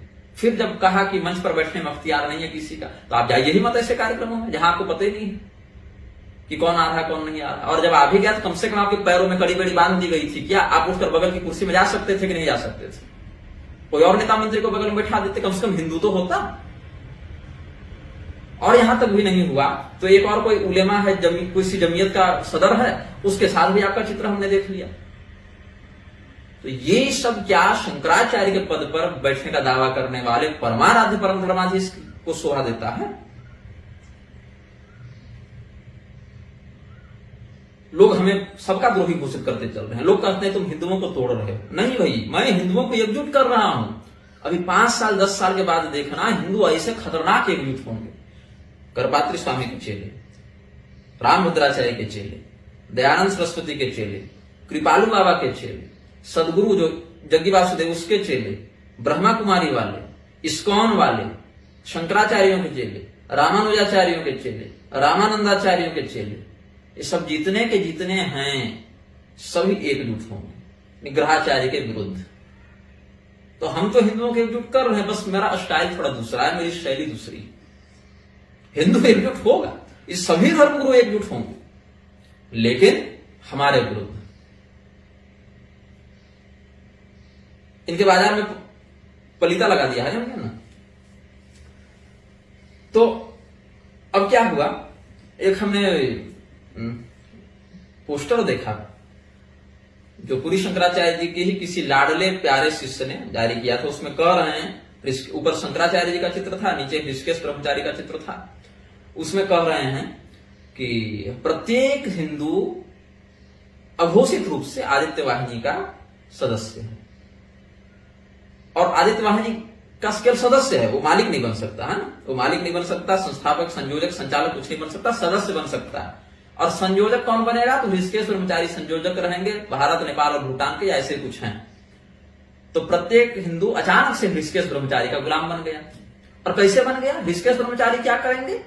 ऋषिकेश ब्रह्मचारी का बयान आया कि वही शायद ताल कटोरा में इन्होंने कहा था या कहां कहा था कि बौद्ध, जैन, सिख ये सब पूर्णतया हिंदू हैं, पूर्णतया वैदिक हैं, और सनातन धर्म से इनका अणुमात्र भी कोई भेद नहीं है। ये हिंदुत्व की परिभाषा दे रहे हैं ऋषिकेश ब्रह्मचारी। ऋषिकेश ब्रह्मचारी को शंकराचार्य का संप्रदाय तत्काल छोड़ के जैन बन जाना चाहिए, क्योंकि पूर्णतया वैदिक है वो, और अणुमात्र भी भेद नहीं है। सुधनवा का ताम्रपत्र आप लोग दिखवाते रहते हैं। सुधनवा महाराज ने क्या लिखा? जैनियों के द्वारा जो द्वारिकाधीश मंदिर तोड़वा दिया गया था, हमने शंकराचार्य आदि गुरु के आदेश से उसका पुनरुद्धार किया है। जैन पुराणों में जहां कहते हैं कि कृष्ण भगवान नरक में सड़ रहे हैं तो परशुराम जी की हत्या हो गई, तो सीता जी और हनुमान जी का आपस में दाम्पत्य प्रेम था, तो राम और सीता भाई बहन थे। ये सब जो विकृतियां हैं ये पूर्णतया वैदिक दिख रहे हैं तुम्हें? इतना होश नहीं है तुम्हें कि भगवान शंकराचार्य का अवतार ही हुआ था ऐसे पाखंड के खंडन के लिए? और उनके संप्रदाय में रहकर डूब मरना चाहिए ऐसे अज्ञानियों को, जो जैनियों को पूर्णतया वैदिक बता रहे हैं, बौद्धों को पूर्णतया वैदिक बता रहे हैं। तो अवैदिक किसको कहोगे? तब अवैदिक कहोगे निग्रहाचार्य को। रामानुजाचार्य तक इन लोगों के लिए पतित हो जाते हैं, तुलसीदास जी तक इन लोगों के लिए पतित हो जाते हैं, लेकिन बौद्ध, जैन, सिख सब पूर्णतया वैदिक हैं। और ऐसे संस्था को चलाने वाले ऋषिकेश ब्रह्मचारी का गुलाम हर हिंदू अघोषित रूप से है। तो अगर हर हिंदू आदित्य वाहिनी का घोषित रूप से सदस्य है तो हर हिंदू के द्वारा जितना बलात्कार, चोरी, डकैती और अधर्म का कृत्य किया जा रहा है बहुतायत रूप से भी सबके सब आदित्य वाहिनी के लोग कर रहे हैं, ऐसा हम समझना चाहिए हमें। अघोषित रूप से कर रहे हैं लेकिन कर तो रहे हैं। जिस व्यक्ति को ढंग से वैदिक की परिभाषा पता नहीं है वो आदित्य वाहिनी चला रहा है और आदित्य वाहिनी का सदस्य हर हिंदू घोषित कर दिया कि लोग हमारे पास नहीं आएंगे तो ऐसा करो कि लोगों को ही कह दो। तो ये अब क्या हुआ है, कुछ शिकायतें मुझे सुनने को मिली हैं छत्तीसगढ़ में। बहुत हद तक बहुत से लोग हमें अपने कार्यक्रमों में बुलाना चाहते थे व्याख्यान के लिए, तो रामभद्राचार्य के चले पहुंच गए। कह रहे नहीं नहीं, निग्रहाचार्य तो वैष्णव के विरोधी है, अरे वो वैष्णव द्रोही है, संतों की निंदा करता है, उसको क्यों बुलाओगे। लोगों ने कहा अच्छा ये बात है, वो संतों की निंदा करते हैं। हाँ निंदा करते हैं, अरे उनको न बुलाना है भैया। ठीक। फिर दूसरे आयोजकों ने कहा कि निग्रहाचार्य से चलो भागवत सुन ले, निग्रहाचार्य से रामकथा सुन ले। तो पूरी शंकराचार्य के चेले पहुंच गए और शाकंभरी ब्राह्मण ही पहुंचे, स्वजाति बंधु पहुंचे। अरे नहीं वो तो करपात्री स्वामी का विरोधी है, वो तो पूरी शंकराचार्य को गाली देता है। तो अब करपात्री स्वामी के विरोधी को क्यों बुलाए, पूरी शंकराचार्य के विरोधी क्यों बुलाए, तो मत बुलाओ। तो ये लोग क्या करें, अब सैद्धांतिक रूप से तो खंडन कर नहीं पा रहे तो कार्यक्रमों की हानि करवाते चलो ताकि आर्थिक व्यतिक्रम उत्पन्न किया जा सके। तो कोई बात नहीं, अगर आर्थिक व्यतिक्रम तुम्हारे माध्यम से हमारा हो सकता था तो हम अर्थ के लिए तुम पर आश्रित रहते, हम अर्थ के लिए तुम पर तो आश्रित है नहीं। ददाति वित्रम पुत्रांश्च मतिम धर्मे गतिम शुभाम, ये तो भगवती के हाथ में है ना। धनार्थी लभते धनम, ये तो भगवान नारायण के हाथ में है ना। तो भगवान नारायण से हम मांग लेंगे धन, भगवती से मांग लेंगे धन, तो हम तुम्हारे द्वारा कार्यक्रम की हानि हमारी हो जाएगी तो हम भीख मांगेंगे, रोड पर आ जाएंगे। ब्राह्मण के लिए तो भिक्षाटन भी शोभनीय है, सुदामा जी पूरी जिंदगी भीख मांगे। तो भीख मांगने वाला ब्राह्मण तो बल्कि और ज्यादा तपस्वी है, शिरोंच वृत्ति तो और बढ़िया है। तो हमारी तुमने क्या हानि कर दी। हमें जिस समय जितने धन की आवश्यकता होती है मैं अपने इष्ट से मांग लेता हूं, और कई बार तो मांगना भी नहीं पड़ता, मेरे इष्ट इतने जगे हुए हैं कि खुद ही सब डील कर लेते हैं। लेकिन लोगों को लगता है कि हम कार्यक्रम इसका काट देंगे तो ये व्यक्ति आर्थिक रूप से क्षीण हो जाएगा, तो चुप हो जाएगा, घर परिवार चलाना मुश्किल हो जाएगा। अब हिंदुओं के साथ क्या समस्या है ना, आकर्षित बड़ी जल्दी होते हैं किसी चीज से। कभी निर्मल बाबा के पीछे हिंदू पागल थे, अजमेर की दरगाह में पागल थे, शिरडी साईं में तो आज भी बहुत सारे लोग पागल हैं। वही कम समय में हम अधिक कैसे प्राप्त कर लें, तत्काल अपने सारे समस्याओं से कैसे निवृत्त हो जाएं, इसी के चक्कर में प्रदीप मिश्रा के टोटकेबाजी पंडालों में भी भीड़ बढ़ रही है, बागेश्वर धाम के पंडालों में भी भीड़ बढ़ रही है, पंडोखर सरकार में भी भीड़ बढ़ रही है, करौली सरकार में भी भीड़ बढ़ रही है। अब करौली वाले तो देवी देवताओं को गालियां देते चलता था, जो संतोष भदौरिया है वो तो गाली देता था देवी देवताओं को। अभी पता नहीं क्या हाल है, बीच में हमने विरोध किया तो लोग हमको उपदेश देने लगे कि हिम्मत है तो लोगों का कष्ट दूर करके दिखा, अगर सच में तुम्हारे अंदर इतनी शक्ति है तो तुम माता कामाख्या के पराक्रम को चुनौती दे रहे हो। अरे मूर्खों, हम भगवती कामाख्या के स्वयं ही साधक हैं तो हम भगवती का कैसे विरोध कर सकते हैं, हम तो संतोष भदौरिया का विरोध कर रहे हैं। अगर हनुमान जी ने कालनेमी उठा के पटक दिया तो उन्होंने राम जी का विरोध थोड़े किया, तुम क्या कहोगे। कालनेमी बैठकर राम राम कर रहा था, हनुमान जी ने उसे मारा तो राम जी का विरोध कर दिया। अरे भैया, कालनेमी पहले से कालनेमी था, उसने राम नाम का प्रयोग करके हनुमान जी को भ्रमित करने का प्रयास किया, इसीलिए मारा गया। करौली वालों ने भगवती कामाख्या का, भगवान महादेव के नाम का दुरुपयोग करते हुए लोगों को भ्रमित किया, तो इसीलिए उनके साथ हमने विरोध का व्यवहार किया। लेकिन पूरी शंकराचार्य जी के जो निर्विकल्पानंद सरस्वती सचिव हैं, उसी देवनिंदक, विप्रद्रोही, शास्त्रद्रोही, पाखंडी करौली सरकार से जाके गले मिल रहे हैं। ये हमने देखा ना। तो कॉर्पोरेट बाबाओं से बचना चाहिए। पूरी शंकराचार्य जी ने एक बार समर्थन कर दिया था बागेश्वर धाम वालों का, लगे पूरी शंकराचार्य के चेहरा, बागेश्वर वाले तो प्रसिद्धि में चल रहे हैं, तो बागेश्वर वालों का जब समर्थन कर दिया पूरी शंकराचार्य, अरे वो तो हमारे लाडले हैं, हमारे बालक के समान हैं, तो लगे ये लोग लेख लिखने की 4 बिंदुओं में समझिए पूरी शंकराचार्य ने क्या कहा। ऐसे कूटनीति मास्टर स्ट्रोक ये लोग भाष्य लिखेंगे ना एक एक बयान पर कि एकदम कॉन्स्पिरेसी थ्योरिस्ट साइनाइड चाट चाट के मर जाए। अरे 4 बिंदुओं में समझिए कि शंकराचार्य जी ने ऐसा क्यों कहा। अरे पहले शंकराचार्य जी ने कह दिया कि 3.5 वर्ष में हिंदू राष्ट्र बन जाएगा, अलग बात है कि 2021 में भी कहा, फिर 2022 में भी कहा, 2023 में भी यही कहा। हम कामना करते हैं बन जाए, लेकिन फिलहाल तक तो ऐसी कोई रूपरेखा 2 वर्ष बीत चुके हैं देखने को नहीं मिल रही। हो सकता है अचानक से कोई चमत्कार हो जाए, हम कामना करते हैं। हुआ भी भारत में ऐसा, नहीं कह सकते कि नहीं हुआ, ऐसा हो भी सकता है। ब्रह्मास्त्र से जब परीक्षित नहीं मरे, गर्भ में भगवान बचा लिए और पुनर्जीवित भी कर दिए। नारायणास्त्र जब पांडव सेना पर चलाया गया और पांडवों को भगवान ने बचा लिया, हो सकता है भगवान कुछ ऐसा ऐतिहासिक करवट बदलने परिवर्तन का ऐसा कोई उपक्रम कर दे, लेकिन अतिशयोक्ति से बचना चाहिए, यथार्थता को स्वीकार करना चाहिए। तो 4 बिंदुओं में समझिए कि पूरी शंकराचार्य जी ने ऐसा क्यों कहा, बागेश्वर धाम उसी रास्ते पर चल रहे हैं, हिंदू राष्ट्र बनाएंगे, ये करेंगे वो करेंगे। अब जाकर 4 दिन पहले पूरी शंकराचार्य ने ही कह दिया कि बागेश्वर धाम तो भाजपा के चक्कर में पड़ गए, तो राजनेताओं का प्रचार करने लगे हैं, हिंदू राष्ट्र की योजना हमने बनाई थी, क्रेडिट बागेश्वर धाम लिए घूम रहे हैं। अब कहां हो मास्टर स्ट्रोक वालों, बड़े सिलसिलेवार कहां है, उल्लेख में पढ़ ही देता हूं, अभी कहीं तो होगा मेरे पास।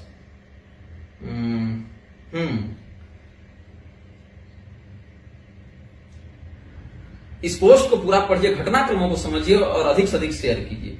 बागेश्वर धाम को क्या कहते हैं, शंकराचार्य जी बहुत अच्छा काम कर रहे हैं, उनकी कथा में 1 करोड़ की भीड़, मुझे प्रसन्नता होगी। क्या कोई मां चाहेगी कि उसका बेटा दिशाहीन हो जाए? अच्छा काम कर रहे हैं, नहीं तो कोई ईसाई हो जाएगा, मुसलमान हो जाएगा, मुझे प्रसन्नता है, हम सबको प्रसन्नता है।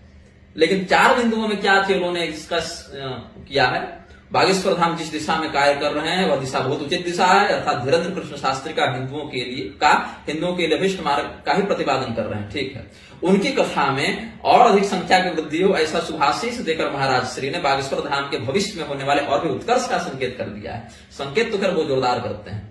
मां बेटे के पवित्रतम संबंध का उदाहरण बताकर महाराज श्री ने यह स्पष्ट रूप से संकेत दिया है कि जिस प्रकार से अपनी मां अपने आंचल की छाया में बच्चे पुत्र को अहितकर तत्वों से बचाती है, उसी प्रकार बागेश्वर धाम के खिलाफ यदि वैदेशिक अथवा धर्म विरोधी शक्तियां अहित करने का प्रयास करेगी तो सनातन धर्म की सर्वोच्च व्यासपीठ का अंचल उन्हें जरूर प्राप्त होगा। और चौथी, पूज्य शंकराचार्य महाराज श्री ने बागेश्वर धाम की प्रासंगिकता का उल्लेख करते हुए यह कहा कि अगर वह यह काम न करें तो धर्म परिवर्तन करने वाली शक्तियां अधिक प्रभावी होंगी और बागेश्वर धाम के महंत जी हिंदुओं को अन्यत्र धर्मांतरित होने से बचा रहे हैं। और अंतिम में मुझे प्रसन्नता है यह कह के उनके लिए मंगल कामनाएं प्रेषित की। और मुझे इस बात का बखूबी स्मरण है कि जिस दिन से महाराज जी ने हिंदू राष्ट्र की भविष्यवाणी की है, उसी दिन से देश की दशा और दिशा में ऐसे परिवर्तन होने लगे हैं जिससे यह आभास मिलने लगा है कि भारत जल्द ही हिंदू राष्ट्र के रूप में स्थापित होगा। ऐसा करते करते मतलब शंकराचार्य जी की प्रशस्ति इन लोगों ने बड़ी जोरदार कर दी। अब शंकराचार्य जी ने अभी 4 दिन पहले जो कहा कि बागेश्वर वाले तो भैया भटक गए, वो तो भाजपा के गोद में जाके बैठ गए, राजनेताओं का प्रचार करने लगे, तब क्यों नहीं 4 बिंदुओं का खतरनाक विश्लेषण किया गया कि नहीं गड़बड़ हो रहा है, तब नहीं किया जाएगा। 4 अन्ना को, चवन्नी को कैसे 1000 बताया जाता है, ये जगत गुरुओं के चेलों से सीखना चाहिए। होगा कुछ नहीं, मैं कड़वा बोलता हूं, लोगों को मेरी बातें निराशावादी नहीं लगती, लेकिन यथार्थवादी भाषा है मेरी। शंकराचार्य जी का मैंने जो पहला और दूसरा वीडियो इसी में सम्मिलित कर दिया है। जिस होमगार्ड के जवान को पुलिस प्रशासन ने, सरकार ने बॉडीगार्ड के लिए भेजा, वो इनके मुंह पर मां बन करके चला जा रहा है, जूता से मारने की धमकी देके जा रहा है। तब नहीं दिखा चेलों को कि हमारे शंकराचार्य जी तो सर्वसमर्थ हैं, कर्म बंधन से परे हैं, तब कोई चेला सामने नहीं आया। कोई नहीं आया। ये जितने छत्तीसगढ़ के लोग और मध्य प्रदेश के लोग और उत्तर प्रदेश के लोग और कहां उड़ीसा के लोग और झारखंड बिहार के भी बहुत से लोग हमें शंकराचार्य का और दत्तात्रेय स्वामी का विरोधी बताते हैं, वैष्णवों का विरोधी बताते हैं, हमको ये बताइए कि जब रामभद्राचार्य ने आदि गुरु शंकराचार्य जी के विरुद्ध आपत्तिजनक शब्दावली का प्रयोग किया था भरे व्यासपीठ से, तुम लोग कहां मर गए थे? वापस माता के गर्भ में घुस गए थे क्या तुम लोग? कि बाहर कहीं शरण नहीं मिलेगी, रामभद्राचार्य से भिड़ जाएंगे तो तब क्यों नहीं शंकराचार्य का अपमान होता दिखा रहे? कोई आदमी सामने आए हो अपने असली नाम और नकली नाम छोड़, असली नाम और पहचान के साथ दृढ़ता पूर्वक मुख्य धारा का कोई धर्माधिकारी या उसका अनुयायी रामभद्राचार्य से सीधे टक्कर लिया हो शंकराचार्य के अपमान का बदला लेने के लिए, तो बताओ मुझे। हम सम्मान करते हैं उस व्यक्ति का, और नहीं किया होगा तो हमें संतों का निंदक बताना बंद करो, शंकराचार्य का द्रोही बताना बंद करो। रामभद्राचार्य ने जब शंकराचार्य जी को गाली दी तब कोई शंकराचार्य का चेला सामना कर रामभद्राचार्य का विरोध करने का साहस नहीं किया। शंकराचार्य जी के सम्मान के लिए हम रामभद्राचार्य से भिड़े तो 2 बातें हमारे खिलाफ तुम लोग प्रचारित करवा देते हो। एक तो कहते हो कि वैष्णव का विरोधी हो गया है, और दूसरे समय कहते हो कि ये शंकराचार्य का विरोधी हो गया। दोनों की इज्जत बचाने के लिए हम ही, जब रमाकांत पांडे ने कहा कि विष्णु क्या है, किंग कर्तव्य विमूढ़ है, तो कौन आया था सामने? तुम तो नहीं आए ना, तुम तो नहीं आए उस समय हम सबसे विरोध लेते चले। करपात्री स्वामी को जब शशांक शेखर सुर्व ने कहा करपत्रिया को लात मार के काशी से निकाल दिया गया, जूता मार के विष्णु को निकाल देंगे, इस प्रकार की शब्दावली जब शशांक शेखर सुर्व ने प्रयोग की, कौन सा विष्णु भक्त सामने आया उस समय मुंह सामने करके उसका विरोध करने के लिए, और कौन सा शंकराचार्य जी का बड़ा स्मार्ट और एकदम प्रखर धर्म ध्वजावाहक चेला आया था लड़ने के लिए। विरोध हमने किया, धमकी हमने खाई। आज वो व्यक्ति, भगवान की बड़ी कृपा है, काशी विद्वत परिषद में अब नहीं है, वहां से बहिष्कृत है। लेकिन सामने कौन आया करपात्री जी के सम्मान के लिए लड़ने के लिए? तुम लोग में से कोई नहीं आया था। रामभद्राचार्य से लड़ने कौन आया? शंकराचार्य जी के सम्मान के लिए तुम लोगों में से कोई नहीं आया। उस समय हम आए। उस समय सबों से झगड़ा मोल लेकर, गाली सुनकर, धमकी सुनकर हम आए। तब तुम्हारा मुंह में क्या फेविकोल लगा हुआ था? जब रामभद्राचार्य ने गाली दी शंकराचार्य जी को, आदि गुरु को, उस समय तुम लोग नहीं कर सकते थे कि रामभद्राचार्य हिंदुओं में फूट डाल रहे हैं? तब नहीं कर सकते थे तुम लोग? निग्रहाचार्य को सस्ते में पाए हो, क्योंकि निग्रहाचार्य कमेंट का जवाब दे देते हैं, कमेंट पढ़ लेते हैं, लोगों के लिए सहज है, सुलभ है। वही बाकी आचार्य अगर आज हम लोगों के लिए दुर्लभ हो जाए, सड़क पर चाहे व्यभिचार हम कर देना, तुम लोग नहीं बोलोगे, क्योंकि तुम्हारे लिए धर्म नहीं, धर्म और प्रसिद्धि प्रधान है। लेकिन हम सबों के लिए सहज होकर, सुलभ होकर, धर्म की रक्षा के लिए अकेले लड़ रहे हैं, उस समय हम ही को गाली देने के लिए तुम लोग 10 लोग खड़ा हो जाओगे। कुल कलंकों, माता के गर्भ को लज्जित करने के लिए जन्म लिए हो तुम लोग। करपात्री स्वामी के सम्मान के लिए लड़े हम, शंकराचार्य जी के सम्मान के लिए लड़े हम, और करपात्र द्रोही और शंकराचार्य द्रोही घोषित हो जाए हम। उस पर भी तब जब उनके एक कथन के या एक कृत्य के विरोध में हमने कहा, वो भी अनेक शास्त्र प्रमाणों के साथ कहा। लेकिन क्यों कहा, इस पर बात हो जाएगी। इस पर तुम हमारे ऊपर अत्याचार करोगे।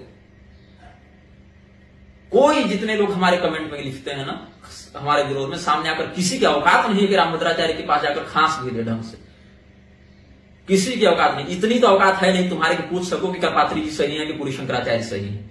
पीठ के मामले में तुम्हारी कितनी पीठ है, उस पर कितने लोग बैठने चाहिए, इसकी तो तुम्हें समझ है नहीं। चले हैं निग्रह से निग्रह लिखने के लिए ये लोग। ये जो सिंडिकेट मोनोपोली हो गई है ना, कि मैं तुम्हारे बारे में कुछ नहीं कहूंगा, तुम हमारे बारे में कुछ मत कहना। कोई मुख्यधारा का धर्मगुरु दूसरे के खिलाफ नहीं बोलना चाहता आजकल। जानता है बोलेंगे तो उसके चेले इधर पड़ जाएंगे, इसके चेले उधर चले जाएंगे। कोई नहीं पढ़ना चाहता। सारे लोग धर्म को बेच के तुम लोगों को मूर्ख बनाने के लिए बैठे हैं। बहुत कम ऐसे संत बच गए हैं जो ढंग से शास्त्र को जानते हैं, समझते हैं, बताते हैं और आचरण में करके दिखाते हैं। बहुत कम बचे हैं।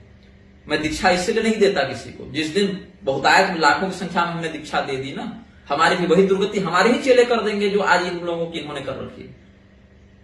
हमें प्रसन्नता है, ऐसा नहीं कि सभी लोग ऐसे हैं, लेकिन बहुत कम। रामभद्राचार्य के चेलों ने, कुछ लोग ऐसे भी हैं जिन्होंने हमें फोन किया, हमारे प्रभारियों को फोन किया और कहा कि महाराज जी हम रामभद्राचार्य से दीक्षित हैं, गुरु जी ने जो कहा वो अशास्त्रीय तो है, लेकिन हम गुरु जी का विरोध नहीं कर सकते, लेकिन हम जानते हैं कि धर्म के मापदंड पर आपका पक्ष अधिक शास्त्रीय। करपात्री स्वामी जी के कितने विद्वान चेले हैं, पूरी शंकराचार्य जी के कितने चेले हैं जिनके घरों में हमारा आना जाना है कई बार। आदित्य माहिली के कितने लोग हैं जो जानते हैं, कहते हैं हाँ इस मामले में जो आपने कहा है, आपने बिल्कुल सही कहा है, धर्मसम्मत बात कही। लेकिन विवेक का प्रयोग करोगे तब ना। दिक्कत कहां होती है, पहले तुम लोग मनुष्य को मनुष्य रहने नहीं देते, मनुष्य को बना देते हो महापुरुष। अब महापुरुष हो गया तो अपने आप को विशिष्ट समझता है, अरे हम तो महापुरुष हो गए, गुरु जी हो गए। अब गुरु जी में तो काम चलेगा नहीं, थोड़ा बड़ा करना पड़ेगा। तो क्या करें, जगत गुरु बन जाते हैं। तो बना दिए जगत गुरु। अब जगत गुरु बन गए, उसके बाद सोचे जगत गुरु तो बहुत ही जोर हो गए हैं, यहाँ तो भंडारा खाने के लिए 100 जगत गुरु आ जाते हैं। तो अब क्या करें, तो थोड़ा बड़ा वाला जगत गुरु बनते हैं।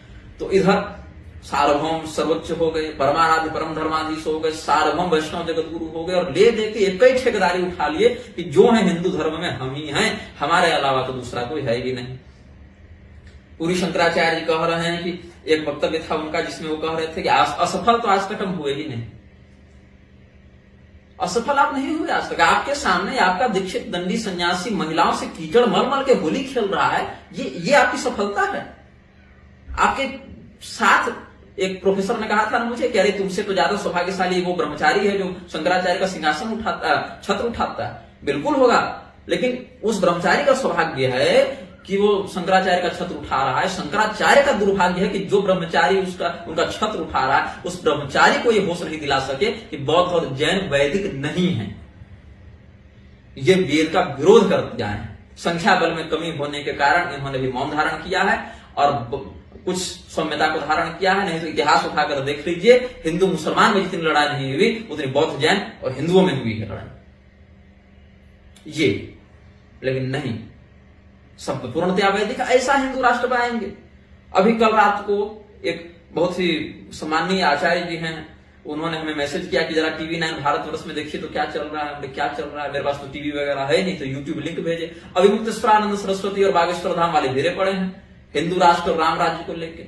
अब स्वामी अभिमुक्तेश्वरानंद सरस्वती ने देखा कि हम अगर हिंदू राष्ट्र का समर्थन कर देते हैं तो लोग कहेंगे कि पूरी शंकराचार्य जी के अनुयायी बन गए हैं, क्योंकि हिंदू राष्ट्र तो पूरी शंकराचार्य जी का मतलब एक अभियान के रूप में चल रहा है, वो टर्म उनका दिया हुआ है।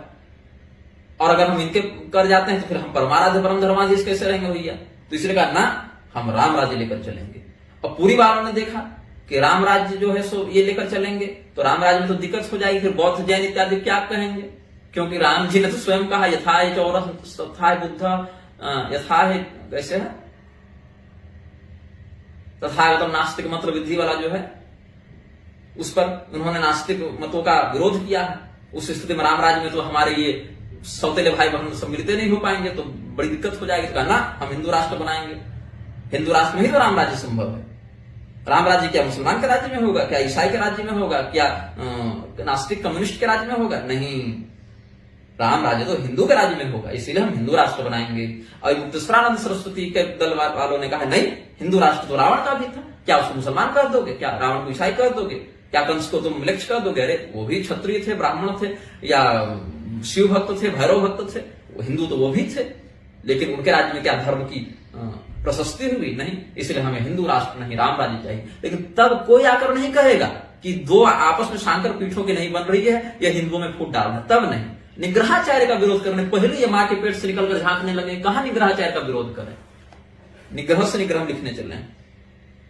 तो पूरी शंकराचार्य जी 10 नेताओं का नाम गिना गिना कर कह रहे हैं कि आपने ऐसा क्यों कर दिया मेरे साथ, मुझे जान के मारने की धमकी दी गई, मुझे ये करने की धमकी दी गई। उस समय नहीं दिखता चेलों को कि पूरी शंकराचार्य जी कर्मबंधन से परे सर्व समर्थ हैं, तो काहे ने तो इनको कहते चल रहे हैं कि हमें ऐसा कर दो वैसा कर दो। पूरी शंकराचार्य जी के चेले हमें कह रहे थे कि शंकराचार्य का विरोध कर रहे हो तुम, इसलिए तुम जल्दी ही रसातल जाओगे। आज तक कितनों को रसातल भेज पाए पूरी शंकराचार्य, ये बता दो हमें, कितनों को भेज पाए? 10 नेताओं के सामने तो कहते चल रहे हैं कि भैया उसने ऐसा कर दिया, उसने ऐसा कर दिया। आपके मठ में जो व्यक्ति शंकराचार्य होने का दावा कर रहा है, अतोक्षजानंद इत्यादि, दत्त योगेश्वरानंद इत्यादि, उनको तो आप रसातल भेज ही नहीं सके। निग्रहाचार्य को क्या रसातल भेजिएगा? उस स्थिति में कह रहे हैं कि मैं तीसरा नेत्र खोल दूंगा। तो क्यों नहीं खोले भैया? 70 वर्ष पार करके अब कब खोलिएगा? तीसरा नेत्र कब खोलिएगा? अरे तीसरा नेत्र जब आपको प्राप्त ही था, उस हवलदार को क्यों आपने कुछ नहीं कहा जो आपको मार बन की गालियां दे रहा था, जूता से मारने की धमकी दे रहा था, आपके ऊपर इनाम रखे जा रहा था? FIR तक तो आप लोग दर्ज कराए नहीं उस पर, जहां तक हमें जानकारी है। लेकिन त्रिलोकी हिला देंगे तो भूकंप ला देंगे, तो पहाड़ फेंक देंगे, तो समुद्र सुखा देंगे, कहने का सब कुछ है। तो कब निग्रहाचार्य भगवान नहीं हो सकते? इस पर पहले आपका बयान आ जाता है। निग्रहाचार्य केवल भगवान ही हो सकते हैं, अन्य नहीं। इस पर आपका बयान पहले आ जाता है। क्यों? उद्भव, स्थिति, संहार, निग्रह, अनुग्रह, ये भगवान की शक्ति है, इसलिए निग्रहाचार्य केवल भगवान हो सकते हैं। काहे भैया? हम तो कहते हैं पूरी शंकराचार्य को अपने सारे चेलों की नसबंदी करवा देनी चाहिए और कहना चाहिए कि अरे मूर्खों, उद्भव शक्ति भगवान की है, इसलिए प्रजनन भगवान करेंगे, तुम काहे प्रजनन करते हो? स्थिति शक्ति भगवान की है, इसलिए हमारे आश्रम का सारा प्रबंधन छोड़ के रोड पर आ जाओ, क्योंकि मठ की स्थिति भगवान चला लेंगे, क्योंकि स्थिति शक्ति भगवान की। आदित्य वाहिनी, तुम लोग जो धनुर्विद्या प्रशिक्षण कर रहे हो ना, इससे वायरन बजाना तुम लोग बेटा, क्योंकि संहार शक्ति भगवान की है, इसलिए पुत्र तू संहार मत करना। मैं भी अपने शिष्यों पर अनुग्रह नहीं करूंगा, क्योंकि अनुग्रह शक्ति भगवान की है। काहे? खाली निग्रह शक्ति के समय भगवान याद आते हैं आप लोगों को कि निग्रह शक्ति भगवान की है, तो निग्रहाचार्य केवल भगवान हो सकते हैं, दूसरे नहीं। बाकी 4 शक्ति सब पर लागू हो जाती है। और यदि यह कहो कि इन 4 शक्तियों का भी भगवान की ही कृपा से हम लोग प्रयोग कर रहे हैं, तद्वत हम भी निग्रह शक्ति का प्रयोग भगवान की ही कृपा से कर रहे हैं। इसमें कौन सी आश्चर्य की बात है भाई? हमने जब कहा कि पूरी शंकराचार्य जी, पहले तो हमने कहा रामभद्राचार्य ने कैसे वस्त्र उड़ाकर महिला को दीक्षा दे दी, त्रिदंडी सन्यासी होने का दावा करते हैं। अच्छा, उस व्यक्ति को तो त्रिदंडे बोझ लगता है। रामभद्राचार्य का जब बयान सुनो, यही कहते दिखेंगे, ये हो जाएगा त्रिदंड फेंक दूंगा, ये हो जाएगा त्रिदंड फेंक दूंगा, ये हो जाएगा त्रिदंड फेंक दूंगा। त्रिदंड भी सोचता होगा हम किसके हाथ में पड़ गए भैया, पता नहीं कहां उठा फेंक दे। तो लोगों ने कहा कि स्वामी अभिमुक्तेश्वरानंद सरस्वती भी तो महिलाओं से राखी बंधाते हैं, उनका विरोध क्यों नहीं करते? क्योंकि तुम वैष्णवों के द्रोही हो, तुम शंकराचार्य के खिलाफ नहीं बोल सकते। हमने कहा कहां बंधवाई भैया राखी? तो फोटो मिला। तो हमने कहा हाँ गड़बड़ तो ये भी है, दंडी सन्यासी के लिए तो ये भी गलत है। उसके बाद लोगों ने कहा अच्छा अद्वैतेश्वरानंद सरस्वती का विरोध करोगे? क्यों? पुरी वालों के खिलाफ क्यों नहीं बोलते हो? पुरी वाले भी तो ऐसा करते हैं। बोले पुरी वाले कब करते हैं भैया? तो पता चला ब्रह्मा कुमारी से ये महाराज जी भी राखी बंधवा रहे थे। तब हमने कहा कि पुरी वाले भी गलत ही कर रहे हैं, इसमें क्या है? फिर कहा अरे पुरी वाले का विरोध करोगे? देखो निरंजन देव तीर्थ जी ने भी ऐसा ही किया था, वो भी राखी बंधवा रहे थे। तो हमने कहा तुम निरंजन देव तीर्थ ने भी गलत किया, उसमें क्या है? अरे निरंजन देव तीर्थ जी ने भी गलत किया, राघवाचार्य जी को देखो, तुम बड़े उनकी तारीफ करते रहते हो, राघवाचार्य जी ने भी ऐसा किया। अब हम स्वामी राघवाचार्य जी के साथ बैठे हुए थे, रात्रि का प्रसाद का समय था, हमने देखा कि देखिए स्वामी जी ये क्या कर रहे हैं, ब्रह्मा कुमारी वाले आपको राखी बांध रहे हैं, अब हम बताइए इसमें क्या कहें। अब राघवाचार्य जी स्वामी जी ने कहा कि अरे हम तो बड़े फंस गए बुरे, ये लोग आते हैं और ऐसे बढ़िया माहौल बना देंगे, इतने एकदम विनम्रता से और दयालुता से बात करेंगे कि स्वामी जी हम बड़े सद्भाव से आए हैं, बस राखी बांधना चाहते हैं। अब राखी तो एक ऐसा भावनात्मक विषय हो जाता है कि अगर कहीं नहीं बंधवाता हूं तो एक चरित्रहीनता वाली बात भी हो जाती है। भैया राखी क्यों नहीं बंधवाना चाहते? भैया राखी में क्या दिक्कत है? तो भाई बहन का बड़ा दिव्य प्रेम है, ये है वो है। हालांकि राखी का भाई बहन से कोई सीधा संबंध नहीं है। इंद्राणी ने इंद्र को भी बांधा था, बृहस्पति ने इंद्र को बांधा था, वो पति पत्नी भाई बहन माता पुत्र गुरु शिष्य सब बांध सकते हैं, रक्षा सूत्र है। लेकिन प्रचलन में भाई बहन पर वो रूढ़ हो गया है रक्षाबंधन का पर्व, तो कहा कि बंधवा लेते हैं। अब सिर्फ फोटो वही लोग खींच लेते हैं और कह देते हैं कि देखो हमारा तो सबके साथ उठना बैठना है। हमने कहा ये भी गलत है। फिर यदि राघवाचार्य जी ने राखी बंधवाई है ब्रह्मा कुमारी की पाखंडियों से तो वो भी गलत है। पूरी शंकराचार्य ने अगर बंधवाई है तो गलत है। निरंजन देव तीर्थ जी ने महिलाओं से स्पर्श पूर्वक राखी बंधवाई है तो गलत है। स्वामी अद्वैतेश्वरानंद सरस्वती ने स्वामी रामभद्राचार्य ने ऐसा व्यवहार किया तो गलत है। मैंने गलत का विरोध किया, व्यक्ति का नहीं। अब गलत तुमने कर दिया या तुम्हारे गुरु ने कर दिया तो हम क्या करें भैया? उसका समर्थन नहीं किया जा सकता ना। जो धर्मशास्त्रीय संविधान में नहीं आता उसका समर्थन नहीं किया जा सकता। आप तो वचन भी वही मान्य होते हैं जहां पर अन्य धर्मशास्त्रों ने स्पष्ट रूप से कोई बात नहीं कही। अब शंकराचार्य के जो शिष्य हमें कहते हैं कि तुम धर्म की हानि करते हो, 90% लोगों को हमने देखा बाएं हाथ से पानी पीते हैं। शौचाचार के बाद कितना कूला भोजन के बाद करना है, कितना शौच के बाद करना है और कितना लघुशंका के बाद करना है, इसका तो ध्यान रखते नहीं ये लोग। अब जलाभाव है तो अलग बात है। 4 कुल्ला तो करो लघुशंका करने के बाद कम से कम भैया, 1 कुल्ला करके छोड़ देंगे। भोजन के बाद 16 कुल्ला करना है, 16 मत करो, 4 तो कर लो कम से कम। चतुर्थांश से पालन कर लो, कह के कि कलयुग में एक ही चरण रखता है धर्म, तो 16 का आधा उसका आधा, 4 कुल्ला कर लो। नहीं, जल लेंगे और होठ ऐसे पोंछ लेंगे ऊपर से और अंदर चबाते रहेंगे।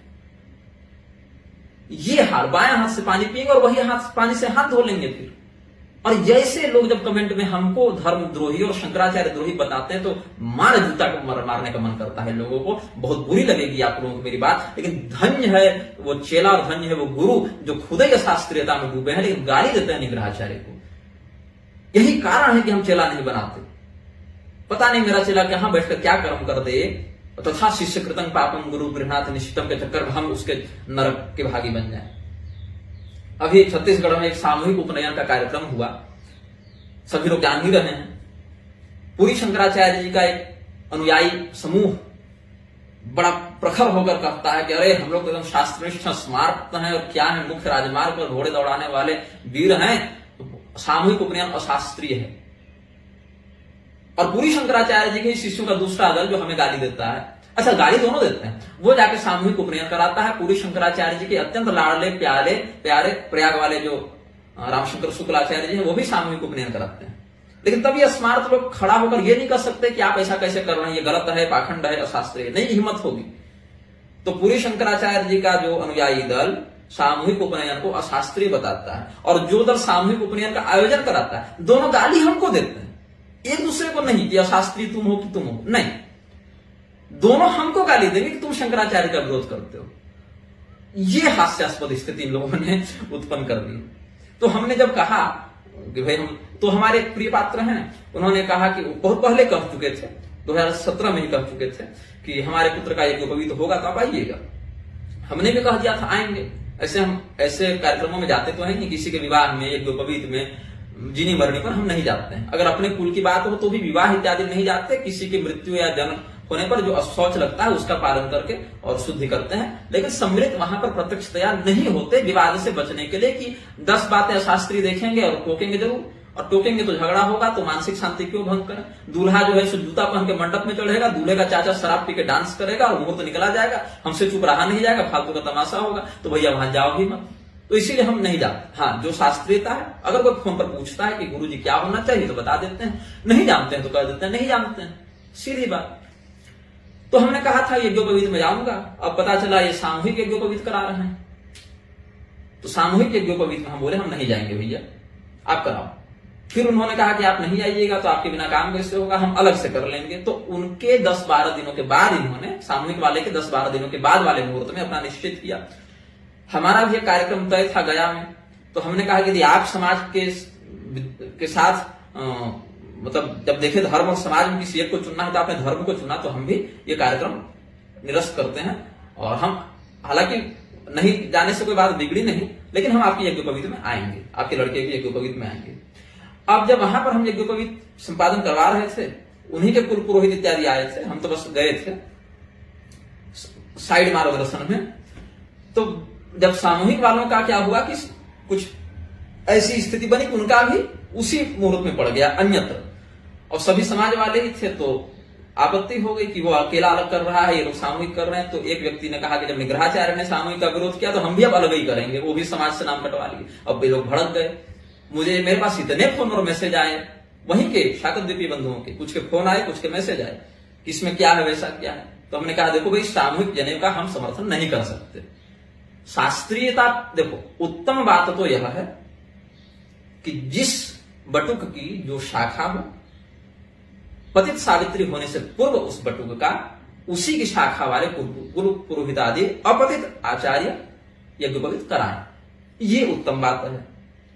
और मध्यम बात क्या है कि अगर सामूहिक करा रहे हो तो जितने बटुकों का यज्ञोपवीत संस्कार हो रहा है उतने बटुकों के लिए उनकी शाखाओं के स्वतंत्र आचार्य नियुक्त हो, ये मध्यम बात हो गई। हालांकि ये भी पूर्णतया हम शास्त्रीय नहीं समझते, लेकिन अगर सामूहिक कराने की जिद कर ली हो तो ये कह सकते हैं।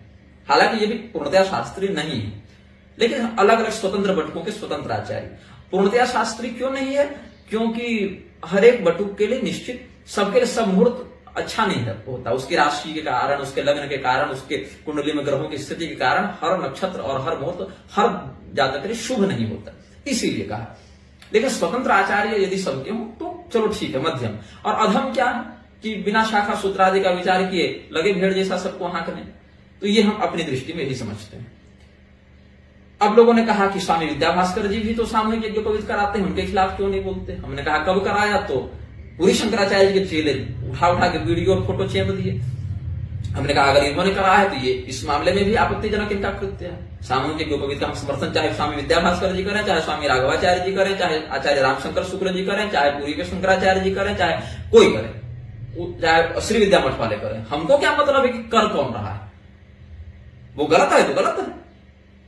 यदि उनके संप्रदाय में, उनके या परिपाटी में वो बात मान्य नहीं, अच्छा कुछ बातें संप्रदाय भेद से मान्य हो जाती हैं। जैसे तमोगुणी निष्ठा रखने वाला कोई व्यक्ति अघोर मत में दीक्षित हो जाए, शूद्र वर्ण का हो, तो प्रत्यक्ष मदिरा ग्रहण करे, उसको दोष नहीं लगता। वही सत्य बुद्धि का कोई ब्राह्मण अगर प्रत्यक्ष मदिरा का सेवन करेगा तो घोर पातक है उसके लिए। एक ही कृत्य कर्ता के भेद से क्रिया में परिणत हो जाता है, कर्तव्य में लक्षित हो जाता है। लेकिन यहां वैसी विप्रतिपत्ति की बात भी नहीं है। उस स्थिति में अगर स्वामी विद्याभास्कर जी ने सामूहिक यज्ञोपवीत कराया है या उसका समर्थन करते हैं तो आपत्ति तो उन पर भी बनेगी, और हम कहेंगे इस विषय में। अब हो सकता है गंगाधर पाठक मैथिल जी के समान भविष्य में हमारे इन जगत गुरुओं से भी संबंध बिगड़ जाए, तो हम किसी जगत गुरु से संबंध स्थापित करने के लिए निग्रहाचार्य के पद पर नहीं बैठे हैं। हम किसी जगत गुरु के मन में अपनी अच्छी छवि बनाने के लिए नहीं बैठे हैं, उनके कृपा पात्र बनने के लिए नहीं बैठे हैं। आप मेरे नाम के आगे कभी भी अमुक व्यक्ति के कृपा पात्र लिखा हुआ नहीं पाएंगे। मैं जो हूं सो हूं। अब इस बात पर लोग आपत्ति करते हैं कि तुम तो स्वयंभू निग्रहाचार्य हो भैया, तुमको भगवती ने कैसे निग्रहाचार्य बना दिया, तुम झूठ बोलते हो। पूरी के शंकराचार्य जी, अब बात ऐसी है कि राधा वल्लभ संप्रदाय भी तो लुप्त था, निग्रह संप्रदाय भी लुप्त था। निग्रह संप्रदाय का और राधा वल्लभ का दोनों का वर्णन शक्ति संगम तंत्र में मिलता है। भगवती ने हित हरिवंश महाप्रभु को भी स्वप्न में मंत्र देकर उद्बोधित करा दिया, उनके संप्रदाय को। भगवती ने हमें भी स्वप्न में मंत्र देकर उद्बोधित करा दिया। तो हमसे पहले कितने निग्रहाचार्य हुए, किस पीठ पर हुए, किस युग में हुए, क्या नाम था उनका, और हमारे बाद कौन होंगे, ये सब हम, चूंकि हम भी स्वयं निग्रहाचार्य के पद पर है तो हमें इसका बोध है। हमें तो इसका भी बोध है कि हमारे बाद कौन निग्रहाचार्य होंगे और किस स्थान पर होंगे, किस समय होंगे, उनका नाम क्या होगा, और इसका वर्णन मैं ऐसे भी सार्वजनिक करूंगा नहीं। हमसे पहले जो हुए, हमारे बाद जो होंगे, उन सबका लिखित सब प्रमाण वर्णन हम अपनी पुस्तिका निग्रह प्रवेशिका में करेंगे और पूरी शंकराचार्य जी को निवेदित करेंगे कि आपने जो कहा निग्रहाचार्य के भगवान हो सकते हैं, इस बात का इसमें समाधान प्रस्तुत किया गया है। निग्रह संप्रदाय का सामान्य परिचय और निग्रहों की परंपरा, हमारे गुरु परंपरा, और उसमें भी जो निग्रहाचार्य के पद पर बैठे ऐसे लोगों की परंपरा, और उसमें भी क्या मंत्र तो नहीं खोलकर बताया जा सकता, मंत्रोद्धार यंत्रोद्धार इत्यादि तो निजी सपर्या के विषय हो जाते हैं, लेकिन जो सैद्धांतिक बातें हैं उनका सामान्य दिग्दर्शन उसमें हम करेंगे।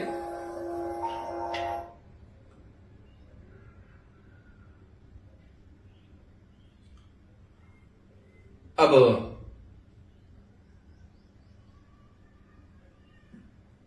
ये सब जो लोग हमारे पूरी शंकराचार्य जी का विरोधी बता रहे हैं, जैसे बहुत सारे प्रोफेसर लोग अब बुलबुला रहे हैं, इन्होंने कभी इस बात पर प्रश्न नहीं किया कि पूरी शंकराचार्य जी और उनके समर्थक जिस व्यक्ति को शूद्र बताते हैं, ऐसे मुक्तेश्वरानंद सरस्वती को स्वामी स्वरूपानंद सरस्वती ने दीक्षा कैसे दे दी, संन्यास की, और अगर दे दी तो वो पतित क्यों नहीं हुए, कभी नहीं।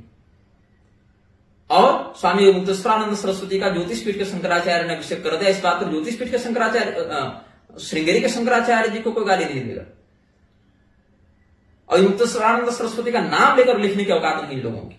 यहां तक कि हमने जब कृपालु का खंडन किया, जगत गुरु ना, पंचम जगत गुरु कृपालु जी महाराज क्या क्या, पदवाक्य प्रमाण पारावारण वेद सिद्धांत सद्धर्म प्रतिष्ठापन आचार्य जगत गुरु उत्तम, बवंडर ही था यही व्यक्ति। तो वृंदावन से फोन आने लगे, आप कृपालु जी का खंडन कैसे कर दिए, काहे भैया कृपालु जी 4 हाथ लेकर पैदा हुए थे क्या, टोपी लगा के आप ख्वाजा मेरे ख्वाजा कीजिएगा, अली मौला कीजिएगा, ऐसे करके तो आपको हम जगत गुरु बना दें, ऐसा होता है जगत गुरु। ऐसा व्यक्ति तो सामान्य हिंदू नहीं हो सकता, जगत गुरु की बात छोड़ो। तब लोग नया सूफा ले आएंगे, जाकी रही भावना जैसी, अरे गुण को पकड़ो, अवगुण को क्यों पकड़ते हो, तो तुम भी हमारे गुण को पकड़ो, हमारे अवगुण को तुम क्यों पकड़ रहे हो भैया।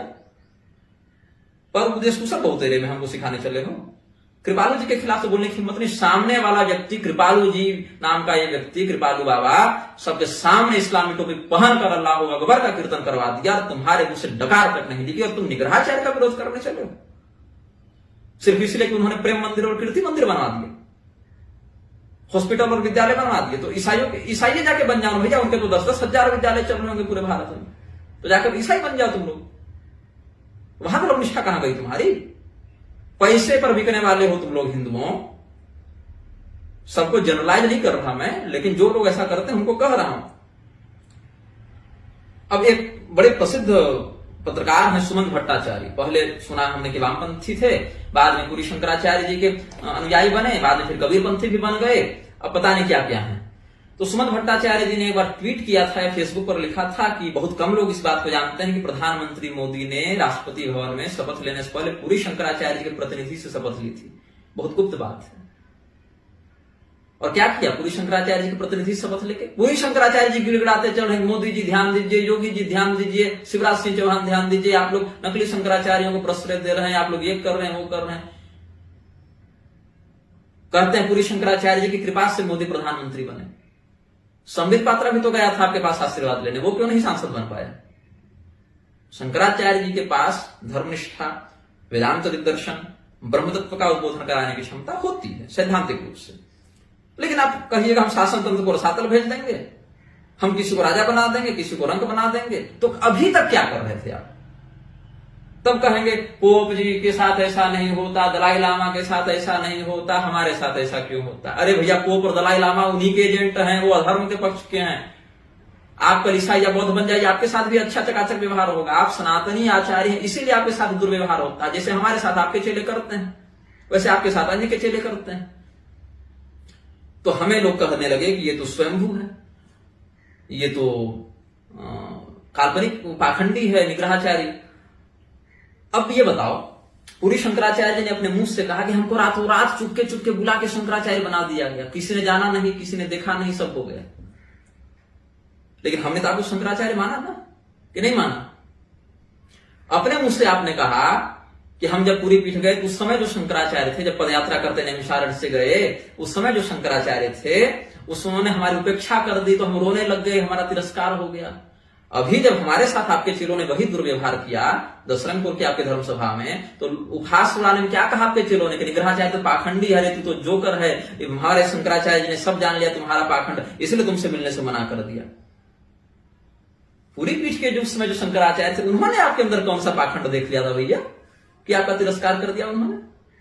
तब आप चले गए आदि गुरु शंकराचार्य जी की प्रतिमा के पास रोने लग गए, तब आदि गुरु शंकराचार्य जी ने आपको कह दिया अरे हम तुमको अगला शंकराचार्य बनाते हैं। लेकिन आप स्वयं नहीं, आप आदि गुरु की मूर्ति ने जो कहा केवल आपने सुना, लेकिन हमने तो मान लिया कि आप शंकराचार्य हैं, वहां तो हमने आपत्ति नहीं की। तो आपके शंकराचार्य बनने की प्रणाली इतनी उलझनों से भरी है कि पहले आपका तिरस्कार हो जाता है, फिर स्वयं आदि गुरु हस्तक्षेप करते रहे, नहीं नहीं नहीं नहीं, ये तो अगला शंकराचार्य होने वाले, इनका कैसे तुमने तिरस्कार कर दिया भैया, इनको हम वाइल्ड कार्ड एंट्री दे देते हैं। उसके बाद भी साक्षात हरिहर के तेज से आपकी नियुक्ति हुई थी ना, चुनाव से तो हुई नहीं थी आपकी नियुक्ति, और रातों रात आपको चुपके चुपके बुलाकर अभिषेक कर दिया गया था। तब भी आपको चयन कहा था, कहते कि हरिहर के तेज से हमारी नियुक्ति हुई। हम किसी के पास सर्टिफिकेट मांगने गए, क्या बताइए मुझे पूरी के मान्य शंकराचार्य स्वामी श्री निश्चलानंद सरस्वती और उनके चेले मुझे जवाब दें। हमने जाकर किसी को आज तक कहा कि तुम हमें निग्रहाचार्य के रूप में मान्यता दो, कभी नहीं कहा। हमने स्वयं घोषणा की क्योंकि हमें भगवती ने बनाया, मैं हूं, इसीलिए हमें किसी का प्रमाणीकरण की आवश्यकता नहीं। लेकिन पूरी के शंकराचार्य जी जब आप बने, उस स्थिति में आप लिख कर देते हैं कि नहीं वहां के गवर्नर को कि हमें शंकराचार्य के रूप में मान्यता प्रदान करने के लिए जो कार्रवाई की जाए उसमें शीघ्रता की जाए। और उस समय आप जो कह रहे थे कि एक महानुभाव 3 पीठ के शंकराचार्य बनना चाहते थे, बाद में उन्होंने ये कर दिया कि नकली शंकराचार्य को हमारे विरुद्ध खड़ा किया। स्वामी श्री स्वरूपानंद सरस्वती जी ने जब लिख कर दिया गजपति नरेश पुरी को कि स्वामी निश्चलानंद सरस्वती देव तीर्थ, वो भी सरस्वती और देव तीर्थ दोनों पट्ट योग पट्ट लेकर आप बैठे थे, लिख कर दिया, उनके सर्टिफिकेट से आप शंकराचार्य के रूप में मान्यता प्राप्त हुए हैं। आज आप उनको गाली देते चलते हैं जीवन भर। ये कृतज्ञता नहीं है तो क्या है? एक वो कहते हैं कि हरिहर के तेज से हमारी नियुक्ति हुई, फिर कहते हैं हमारे पूर्वाचार्य ने हमारा तिरस्कार कर दिया, हमको उसने नहीं दिया, हमको ये नहीं किया, उपेक्षित कर दिया। फिर कहते हैं आदि गुरु शंकराचार्य ने हस्तक्षेप करके हमको बना दिया। हम सब मानते हैं होता है ऐसा, ऐसा बिल्कुल हो सकता है। आपके साथ घटित इन दिव्य घटनाओं में हमें संदेह नहीं है, लेकिन हमें यह बताइए कि हरिहर के तेज से जिसकी नियुक्ति हुई थी, जिसके पास तीसरा नेत्र है, उसको पुलिस का होमगार्ड मां बहन की गाली कैसे दे दिया? ये बताइए।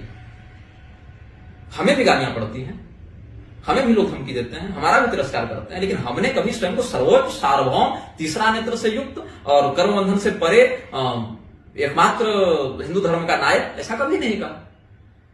हमें अपनी औकात पता है कि मैं क्या हूं, कितना हूं, कहां तक हम मार सकते हैं और कहां तक सह सकते हैं, दोनों हमें पता है। निग्रह और अनुग्रह दोनों हम जानते हैं। लेकिन आप तो सर्वोच्च हैं, सार्वभौम हैं, सब हैं। हरिहर के तेज से आपकी नियुक्ति हुई थी, तीसरा नेत्र आप लेकर चल रहे हैं, सबको रसातल भेज सकते हैं आप। होमगार्ड का जवान आपको मां बहन कैसे करके चला गया भाई? आपके ही पीठ के नाम पर जो आपने कहा नकली गोवर्धन पीठ बनाकर घूम रहा है एक आतंकवादी, उस आतंकवादी को तो आप रसातल आज तक भेज नहीं सके। आपके चले हमें रसातल भेजने की धमकी देते हैं। कड़वा बोल रहा हूं, बुरा लगेगा, लेकिन अगर लगेगा तो अभी भी समय है, सुधार कर लीजिए। अब कहते हैं कि आदि गुरु शंकराचार्य ने यस्य देवति श्रुते वाला, जैसे देवता में हो वैसे गुरु में हो। कैसे कहा? ऐसे कहा भाव रखने, उद्धारक दृष्टि से कहा।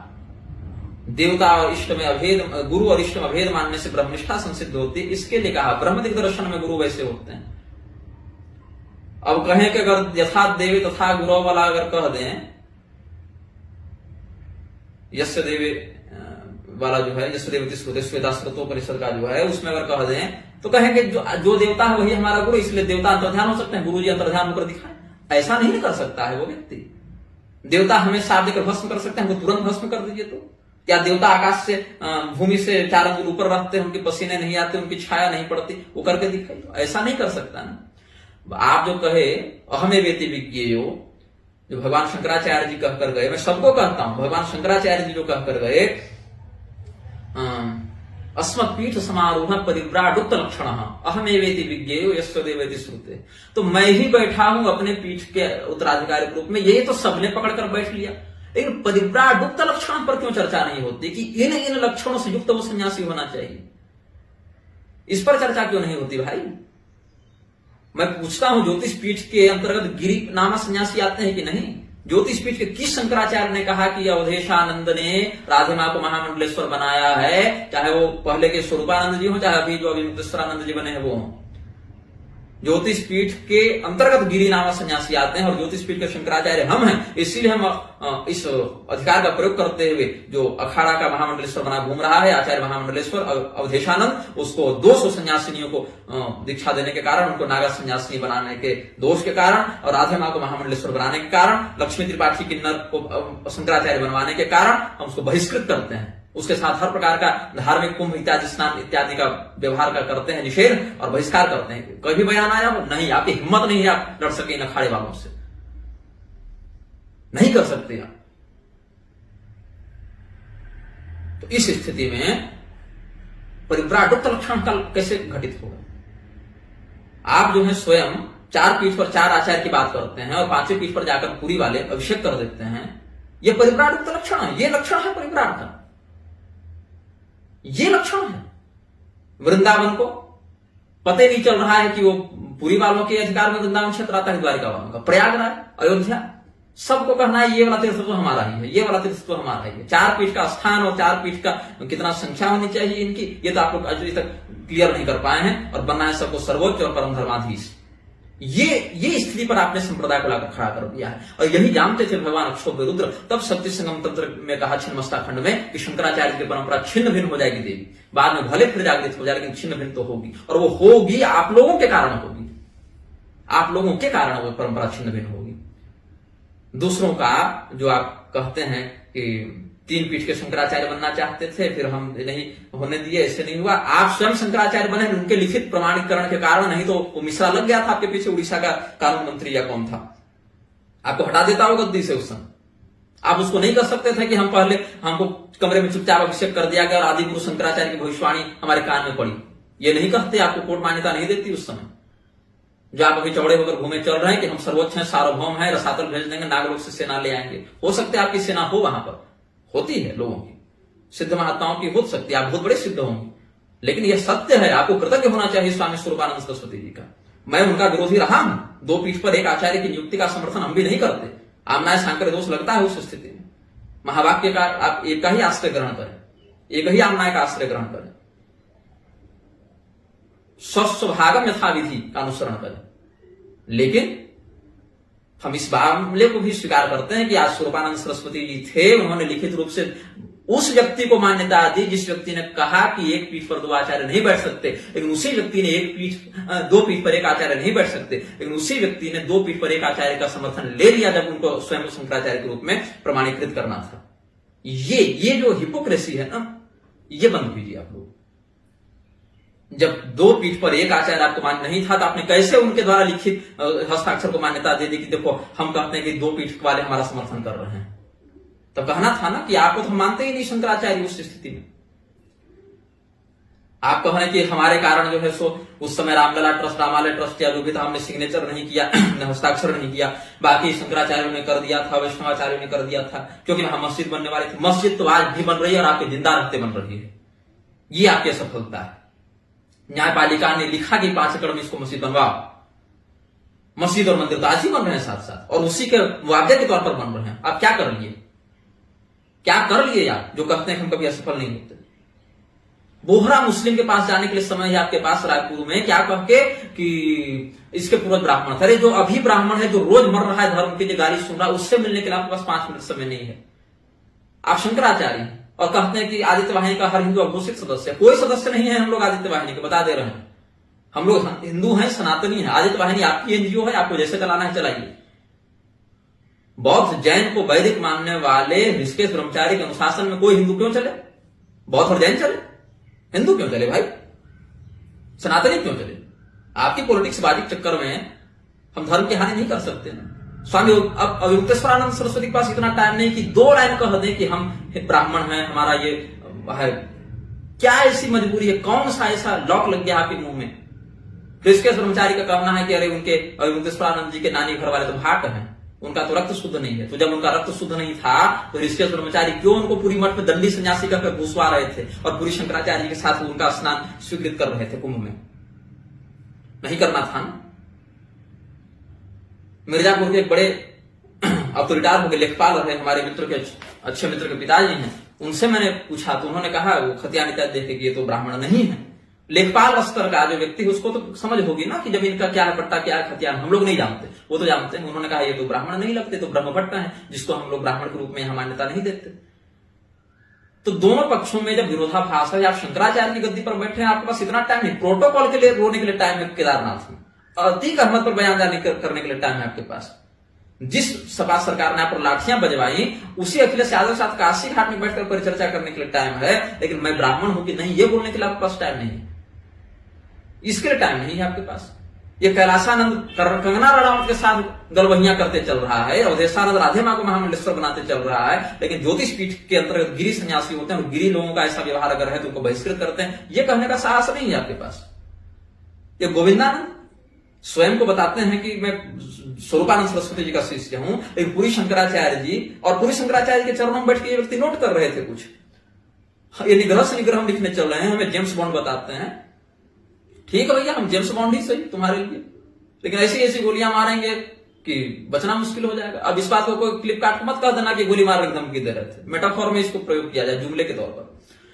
तो ये गोविंदानंद बैठे हैं पूरी शंकराचार्य के चरणों में, और पूरी शंकराचार्य जी बार बार कहते हैं कि 2 पीठ पर एक आचार्य नहीं होना चाहिए। वो तो 3 पीठ के बनना चाहते थे, तो राजनेताओं के साथ मिल गए थे, तो कांग्रेसी हो गए थे, तो मस्जिद और मंदिर पर साइन कर रहे थे नरसिम्हा राव के टाइम।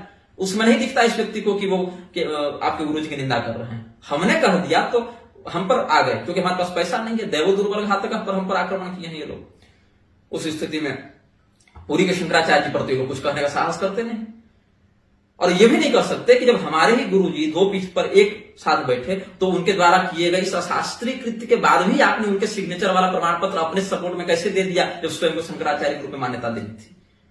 हिंदुओं के माथे पर आपको मूर्ख लिखा दिख रहा है। हिंदू जाएगा शंकराचार्य की शरण में, लेकिन डिक्लेयर तो करो कि शंकराचार्य है कौन और शंकराचार्य की परंपरा में कितने पीठ हैं, ये तो डिक्लेयर करो पहले। पूरी के शंकराचार्य की शरण में जाओ तो बाकी तीनों से विरोध हो जाता है, उधर जाओ तो इधर वालों से विरोध हो जाता है। ये पॉलिटिक्स बाजी बंद करो तो हिंदू आएगा, लेकिन नहीं, पूरे विश्व में एक ही संप्रदाय है इनका, शंकराचार्य संप्रदाय, और अपना वाला गुरु असली है, बाकी सब नकली है, अपने पीठ में इनको पता नहीं। इसीलिए हमने जो सर्वोच्चता का जो दंभ पाल बैठे कि हम ही सर्वोच्च हैं, इससे बाहर निकलना पड़ेगा। पहले व्यक्ति महापुरुष बनता है, फिर गुरु बनता है, फिर जगत गुरु बनता है, फिर एकमात्र बन जाता है कि हिंदू धर्म में जो है सो हम ही हैं, हमारे अलावा कोई नहीं। जब स्वामी श्री स्वरूपानंद सरस्वती जी ब्रह्मलीन हुए, अभिमुक्तेश्वरानंद सरस्वती जी ने तुरंत अपने आप को घोषित करवा दिया कि हम ही अगले शंकराचार्य हैं, और उसके बाद तुरंत श्रृंगेरी वालों ने अभिषेक भी कर दिया। कुछ समय बाद विधुशेखर भारती जी इनके समारोह में, उत्सव समारोह में गए भी थे, और उसके बाद तब गोविंदानंद इनकी चरण वंदना करते रहे, साष्टांग दंडवत होते रहे, तब होश नहीं हुआ कि ये शूद्र है। लेकिन हमने जब पूछ दिया, एक सामान्य सा प्रश्न पूछ दिया कि अवमुक्तेश्वरानंद सरस्वती शूद्र है, ये कब पता चला आपको, तो कहते हैं शास्त्रार्थ करो, आके काशी में आओ, यहां आओ, वहां आओ, क्या करेंगे शास्त्रार्थ आपसे। अब लोग कह रहे हैं कि पूरी शंकराचार्य जी का एक कोई वीडियो डाल के एक लेख वायरल होता है ना कि पूरी शंकराचार्य महाभाग नाम मेघ ने घनघोर वर्षा कर दी, घनघोर मेघ एकदम वर्षा कर दी, अब भारत को हिंदू राष्ट्र बनने से कोई नहीं रोक सकता, अब सबका एकदम पाखंड खंडित हो जाएगा, ये हो जाएगा, वो हो जाएगा। उनके आंख के सामने उनका दंडी सन्यासी निजी सचिव निर्गपानंद महिलाओं से कीचड़ पूर्वक होली खेल रहा है, इनको होश नहीं कि अपने दंडी सन्यासी को क्या शिक्षा देनी। एक घनघोर मेघ बारिश करके उसका कीचड़ नहीं धो पा रहे हैं। अभिमुक्तेश्वरानंद सरस्वती समर्थक लिख रहे हैं कि अब हिंदुओं का ऐसा सौभाग्य हुआ है कि उनको एकदम स्वामी जी के रूप में अद्भुत अतुलनीय एकदम अवतारित दिव्य महात्मा प्राप्त हो गए। हिंदुओं का बहुत बड़ा सौभाग्य उदय हुआ है। महात्मा जी को फुर्सत नहीं है कि हम अपनी जाति के बारे में कुछ बोल दें। पूरी दुनिया में जो है सो कसम कसम पड़ी हुई कि हो क्या रहा है, हम लोग गाली सुनते चल रहे हैं, लेकिन स्वामी जी को इतना टाइम नहीं है। अतिक अहमद के लिए टाइम है, अपनी जाति के लिए टाइम नहीं है। छठी मुजुक्ष में जाने के लिए टाइम है। 10x10 का तो इनका एक मेघानंद है करके छत्तीसगढ़ में इनके समर्थक मेघानंद जी ने बनवा दिया 10x10 का, हमको वहीं के ब्राह्मणों ने बताया, और यज्ञमंडप और पंडाल बना कई एकड़ में 10x10 का यज्ञमंडप में आपके देवता बैठाइएगा कि हवन कुंड रखिएगा कि आदमी बैठेगा, व्यक्ति बैठेगा कि आचार्य बैठेगा। इतने बड़े महायज्ञ में शंकराचार्य प्रवचन करने आ रहे हैं, वहां पर 10x10 का यज्ञमंडप बनवा रहे हैं आप लोग। हमें जो सूचना मिली ऐसी सूचना मिली थी। प्रदीप मिश्रा जिस मंच पर आ रहा है उस पर तीसरानंद जी का आना जाना देख रहे हैं। वो खुद कह के गया प्रदीप मिश्रा 2 घंटा का 30 लाख के 35 लाख लेकर गया है, उसका कार्यक्रम नहीं रोकवा पाए शंकराचार्य के चेले, प्रदीप मिश्रा का कार्यक्रम नहीं रोकवा पाए, जो 2 घंटे में 35 लाख उसी इलाके से लेकर चला गया अधर्म का प्रसार करके। निग्रहाचार्य का कार्यक्रम काटने ये लोग पहले आ जाते हैं। शिव जी के अवतार शंकराचार्य जी के अनुयायी होकर ये लोग शिव पुराण के नाम पर चल रहे पाखंड का खंडन अपने जिला में तो कर नहीं सके और धमकी देते हैं कि निग्रहाचार्य को छत्तीसगढ़ घुसने नहीं देंगे, तुम अपनी जमीन कितनी है तुम लिख कर दे देना, तुम्हारी जमीन पर हम कदम नहीं रखेंगे, तुम्हारी जमीन पर हम कदम नहीं रखेंगे, पूरा छत्तीसगढ़ तुम्हारे थोड़ा है। एक कोई श्याम शरण देवाचार्य करके भी आए निम्बार्क संप्रदाय में, उनका अलग चल रहा है, full pant shirt tie belt लगा के मस्त एकदम गॉगल्स लगा के। अब गॉगल्स पर भी मैं आऊंगा थोड़ा सा, और चले जा रहे हैं विदेश घूमने के लिए, और निम्बार्क संप्रदाय के किसके बने हैं महामंडलेश्वर के द्वाराचार्य जो भी ऐसा करके कुछ है। किसी का अंकुश किसी संप्रदाय का नहीं हो रहा, ना आचार्य पर कोई नियंत्रण है, ना चेला पर कोई नियंत्रण है। पूरी शंकराचार्य जी सिंहासन त्याग के बैठे हैं। काहे भैया? तो हमारे पूर्वाचार्य सिंहासन त्याग के बैठे थे कि गो हत्या भारत में जब तक नहीं रुकेगी तब तक हम सिंहासन और छत्र धारण नहीं करेंगे। वदभो 50 साल हो गए इस घटना को, लगभग ज्यादा ही होने चले होंगे।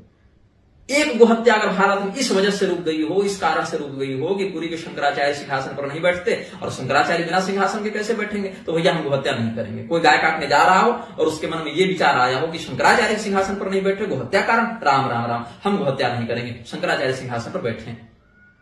होना जाना कुछ नहीं आप लोगों से, और कहते हैं हम जीवन आज तक असफल नहीं हुए।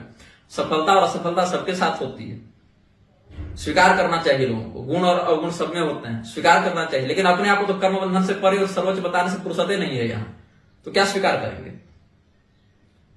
तो कहने का भाव है कि जब 50 साल में, और छत्र सिंहासन आपका था, आप अपने मायके से लाए थे कि ससुराल से लाए थे छत्र सिंहासन?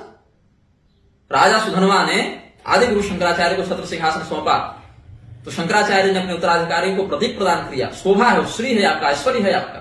और बाकी शंकराचार्य जो सिंहासन पर बैठ रहे हैं, क्या वो गोहत्या का समर्थन कर रहे हैं? यही दिखाना चाहते हैं यार कि वो गोहत्या का समर्थन कर रहे हैं। तो हमने बहुत बड़ा त्याग कर दिया सिंहासन पर नहीं बैठ के। आपके त्याग करने से गोहत्या रुक गई हो बताइए? वही गोहत्यारे नेताओं के साथ हेलीकॉप्टर उड़ने में आपको शर्म नहीं आ रही? सिंहासन छोड़ देने से गोहत्या रुक गई आपकी? आप सिंहासन पर बैठे रहती हो और रसातल भेजते ऐसे अधर्मियों को, अपनी जितनी सेना खड़ा करते हो, कहते जहां गाय कटती हुई देखो उसका विरोध करो। नहीं, हिंदू राष्ट्र का पोस्टर लगाते हुए लोग गिरफ्तार हो जा रहे हैं, वहां तो आपकी पीठ वाले और आपके आदित्य वाहिनी कुछ कर नहीं पा रही, वहां तो आपका तीसरा नेत्र खुल नहीं रहा है। हमारा ब्रह्मदंड देखते हैं आपके चेले तो कहते हैं कि सजावटी डंडा है, ब्रह्मदंड, कुमार दंड, विष्णु दंड, यमदंड, माया दंड, और ये सब पर तो अंतरे नहीं पता है कि 16 दंड होते कौन है अष्टात्मक, और 4 दंड संन्यास के, नारायण दंड, सुदर्शन दंड, गोपाल दंड, दामोदर दंड, ये सब एक दंड के जो होते हैं। फिर त्रिदंड में क्या है, द्विदंड में क्या है, ये सब परिव्राजक दंड कितने प्रकार के हैं, उसमें फिर कितनी ग्रंथियां लगती हैं। ब्रह्मचारी का ब्रह्मदंड क्या होता है, उसमें बेर का कौन सा है, पलाश का कौन सा है। अष्टात्मक ब्रह्मदंड क्या होता है, उसमें गृहस्थों का बांस का दंड कैसा बनता है, कुछ तो पता ही नहीं ब्रह्मदंड के बारे में, न ध्यान, न मंत्र, न विधि, न अधिकार। लेकिन हमारे ब्रह्मदंड को सजावटी डंडा सब घोषित करते चल रहे हैं। ये तो स्तर है। बौद्ध और जैन को वैदिक बता रहे हैं, निग्रहाचार्य को अवैदिक बता रहे हैं। बताओ, ये तो हाल हो गया इनका। कहते हैं हमें विवश न किया जाए आंदोलन करने के लिए, संत आंदोलन को विवश होंगे।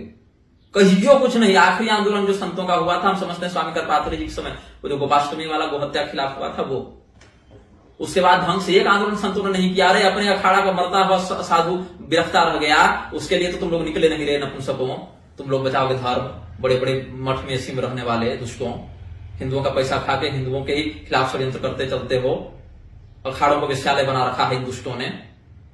अब जहां देखो सब जगह दीक्षा संगोष्ठी चल रही है, ताबड़तोड़ दीक्षा, हर धर्माधिकारी ने लगभग ने, सबको तो नहीं कहता मैं, एक काम बड़ी आज कहते हैं उसको बड़ी निष्ठा से, निष्ठा तो थोड़ा अच्छा शब्द नहीं क्योंकि बुराई कर रहा हूं ना, शिद्दत से किया है ये काम कि चेले ताबड़तोड़ बनाए, और जितने चेले नहीं बनाए उससे अधिक चेली बनाए। अभी वो आए थे कोई जगत गुरु धीरेन्द्राचार्य छतरपुर, वो हमने समाचार पढ़ा, कोई तिवारी जी थे देवराज जी को लेकर गए दीक्षा लेने के लिए, और जगत गुरु का चेला था कोई धीरेन्द्र, क्या नाम था, नहीं, नरोत्तम दुबे। अब दुबे जी देवरायन को इतने गजब के उत्तम नर लग गए कि देवरायन एक बच्चे की मां थी सो उनके साथ निकल ली। अब इधर तिवारी जी परेशान कि देवरायन को दुबे ले उड़ा। अब दुबे जी थे नरोत्तम, अब बोले इतना उत्तम नर को छोड़ के हम काहे इसके चक्कर में रहे। अब जगत गुरु के साथ आया है, दीक्षा लेने के 4 दिन बाद भाग गई। अब लोगों ने तो गाली दी जगत गुरु और उनके चेलों को, अब असली है कि नकली है, नकली होंगे। लेकिन लोगों ने ये नहीं देखा कि अरे वही त्योराइन भी तो गड़बड़ थी, त्योराइन काहे उड़ गई उनके साथ। अब तिवारी जी परेशान, और गाली किसको मिली? धर्म को। और लोग कहेंगे सब संत महात्मा ऐसे ही होते हैं। हम लोग भी जब राम रहीम और रामपाल इत्यादि जेल गए, रामपाल पर मेरा एक वीडियो आने वाला है, जब रामपाल ने चारों पीठ के शंकराचार्य को ललकारा था, उनको अशास्त्रीय और अज्ञानी कहा था, तब कोई शंकराचार्य और कृपात्र स्वामी चेला खड़ा नहीं हुआ रामपाल के खिलाफ। तब भी हम ही खड़ा हो रहे हैं, और कल परसों तक में समय अनुसार उस पर भी एक वीडियो वक्तव्य आएगा रामपाल पर। तो हमारे ऊपर कितनी बड़ी जिम्मेदारी है, कितना बड़ा भार है कि हम जितने लोगों का विरोध कर चुके हैं, सारे लोगों के चेले एक मौके की तलाश में है कि निग्रहाचार्य का कोई ऐसा कुकर्म पता चल जाए, कोई लड़कीबाजी का मैटर पता चल जाए, कोई शराब का पता चल जाए, कोई व्यभिचार का पता चल जाए, कोई किसी तरह का कोई ऐसा ठोस मिल जाए। ठोस तो मिलेगा नहीं, क्योंकि है नहीं। ठोस कब मिले जो रहे तो, लेकिन ठोस तो है नहीं। तो लोग बदनाम कैसे करते हैं? बदनाम ऐसे करते हैं कि एक मुसलमान कोई दरगाह में जा रहा था, उसकी चेहरे की किसी एंगल से मेरे जैसी मुद्रा बनी तो कह दिया कि ये निग्रहाचार्य देखो दरगाह जाता है। वो हरियाणा का कोई निकला पीरेंडी मलक, वो शकल शायद मिल गई थी उसके मारे से, कह दिया ये तो जन्मजात मुसलमान ही तो बाद में हिंदू बना। कुछ लोगों ने कह दिया मेरा आधार कार्ड में नाम कृष्णकांत है, मेरा आधार कार्ड बना ही नहीं था, इसके बाद हमको आधार कार्ड बनवाना पड़ा हुआ, कहता अभी 10 दिन पहले बना, अभी तक आया नहीं है घर में, अभी अप्लाई किया हुआ है, मतलब डिजिटली बन गया है, फिजिकली अभी रिसीव नहीं हुआ है, ये कहने का भाव।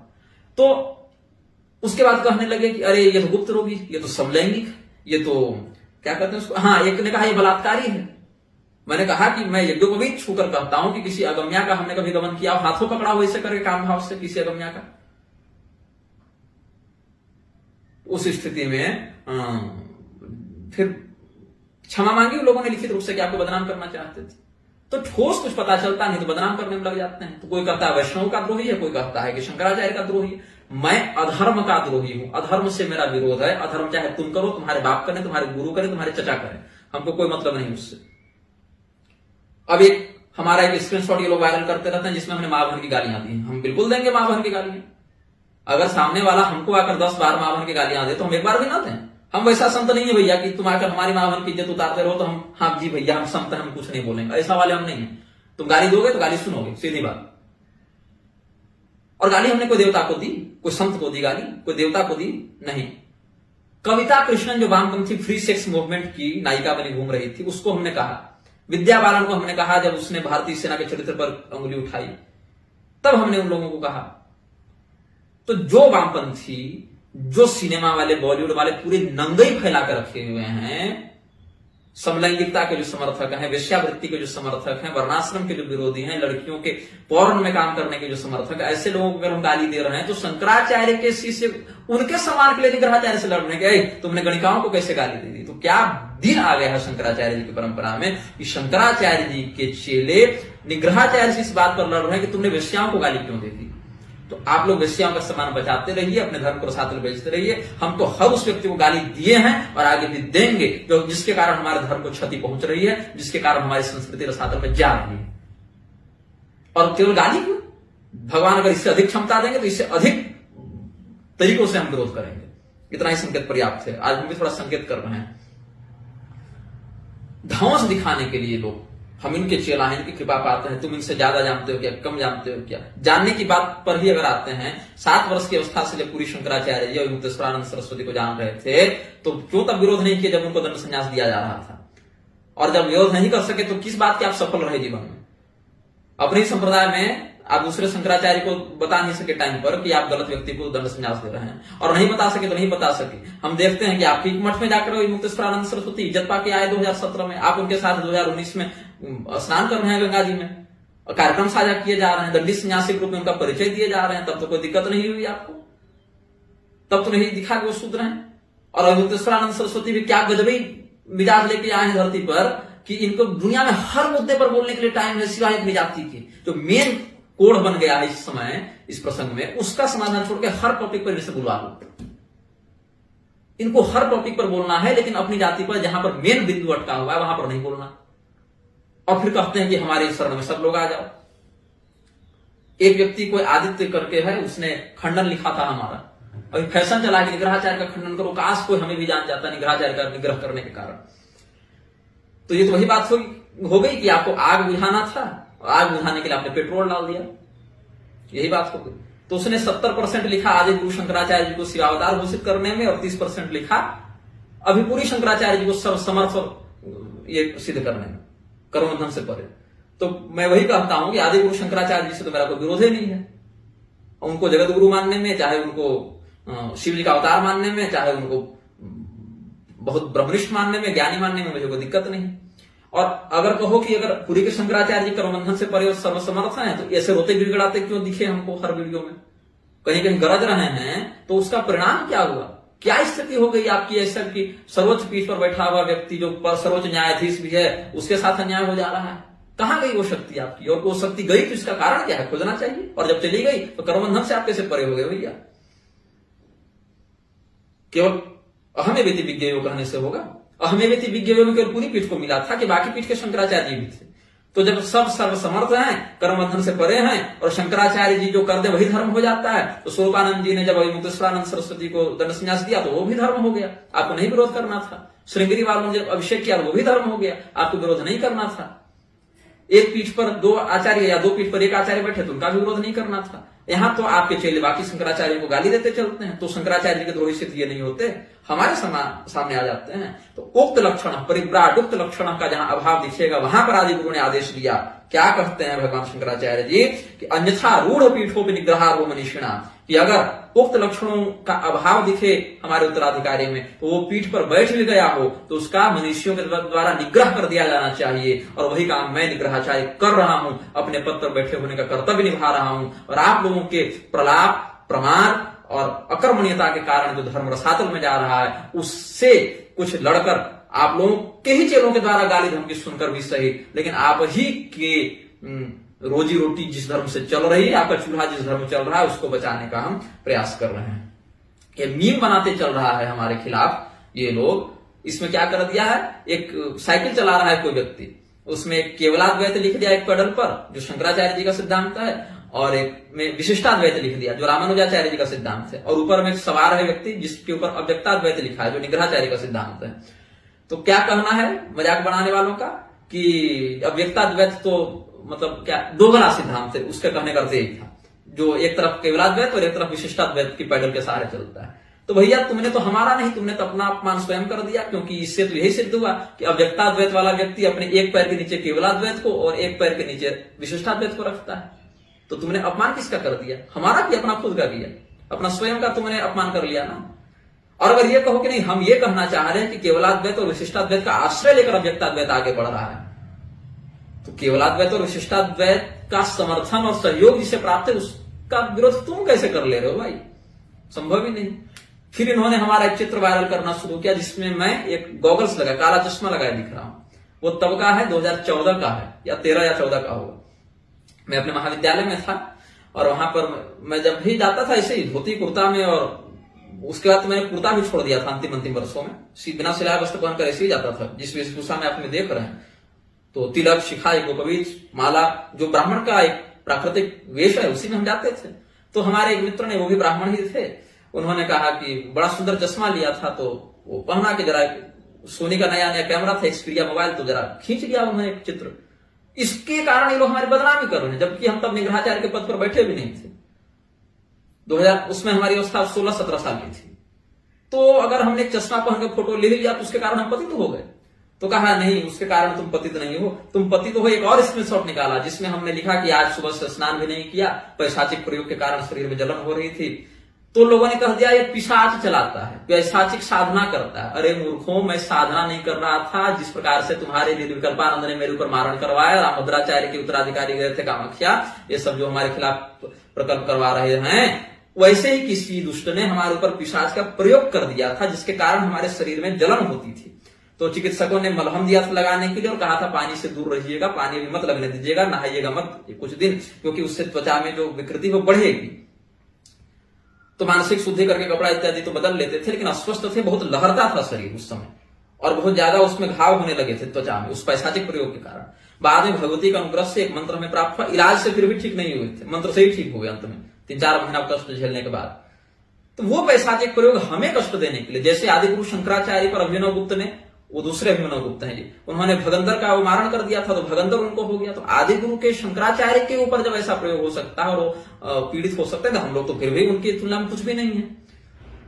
तो इस स्थिति में अगर हमारे ऊपर किसी पैशाचिक प्रयोग का सफल हो जाना संभव हुआ, घटना घटित हुई और हम कष्ट में पाए, तो चिकित्सक ने कहा मलहम लगाइएगा और अभी पानी से दूर रहिएगा क्योंकि वो बढ़ेगा संक्रमण आपका।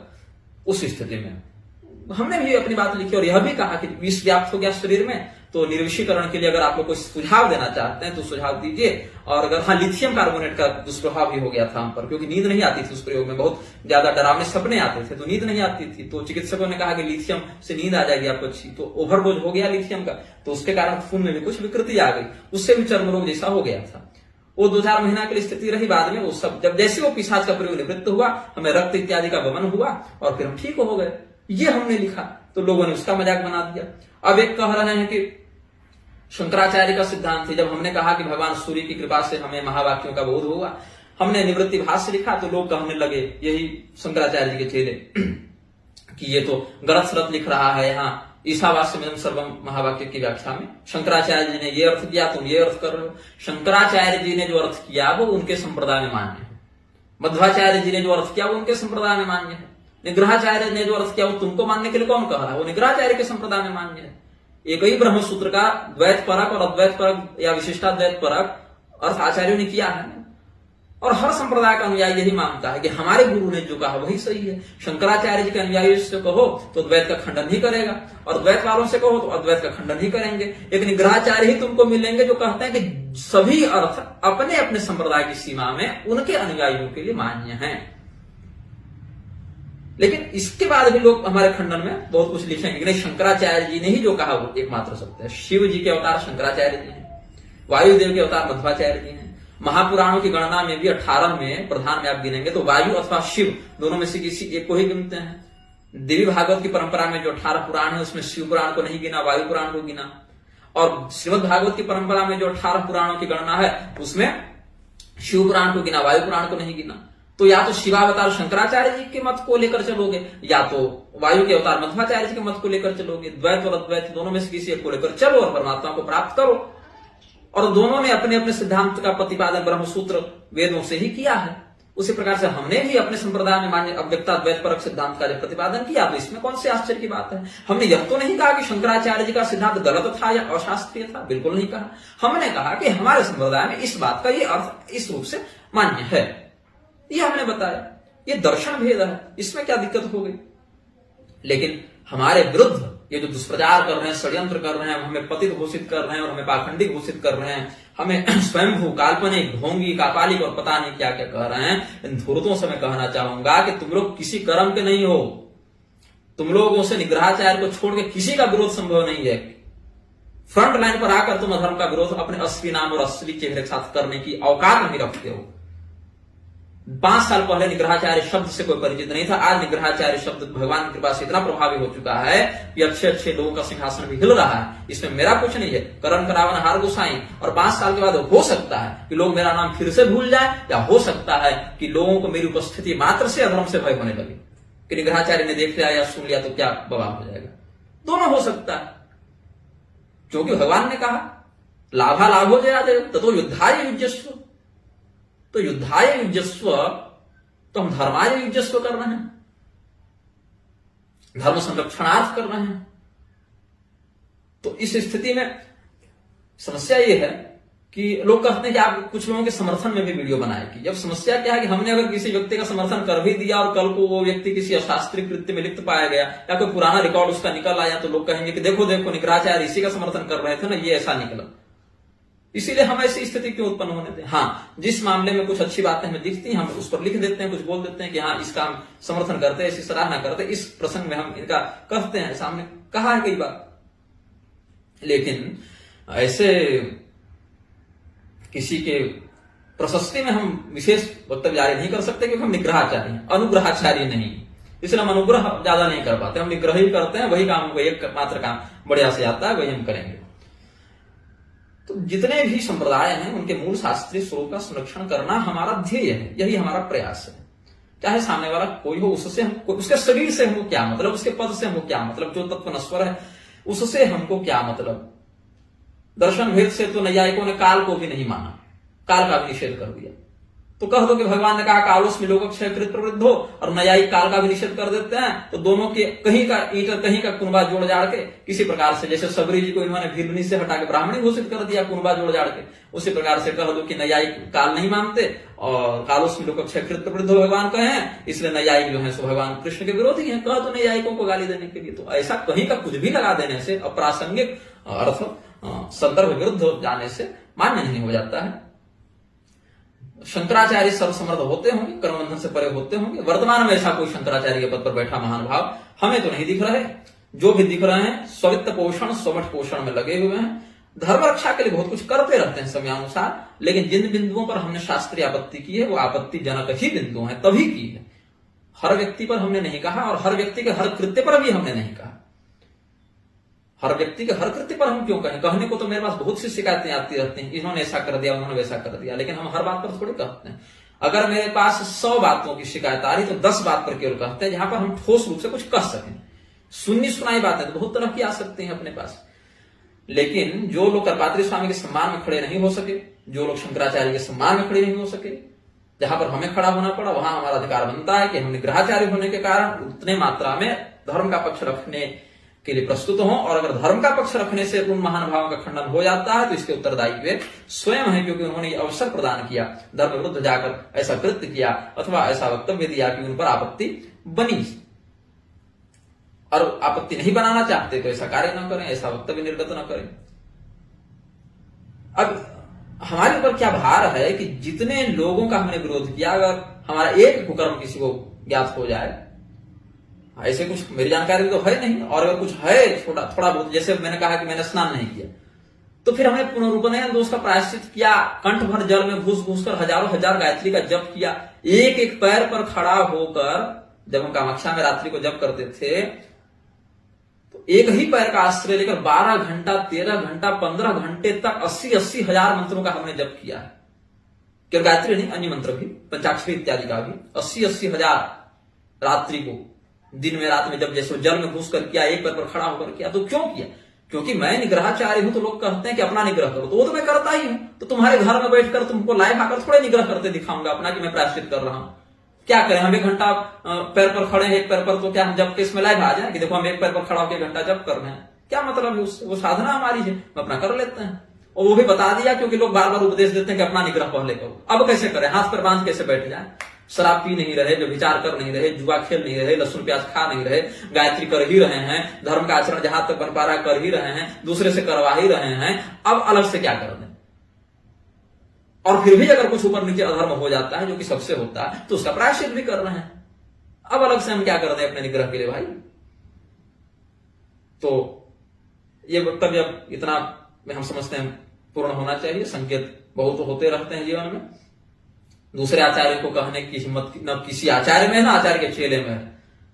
वहां पर मुख्य धारा में हम ही सबसे गाली सुनने के लिए सामने आते हैं, और अब आप लोग हमें गाली देना चाहें तो दे सकते हैं, बोलते रहिए। तकलीफ हुई आप सबों को तो आप कमेंट में खूब गाली गलौज करने के लिए स्वतंत्र हैं। इससे ना आपका चरित्र उज्जवल कहलाएगा, ना आपके गुरु का चरित्र उज्जवल कहलाएगा, बल्कि आप ही के काले करतूत आगे आएंगे।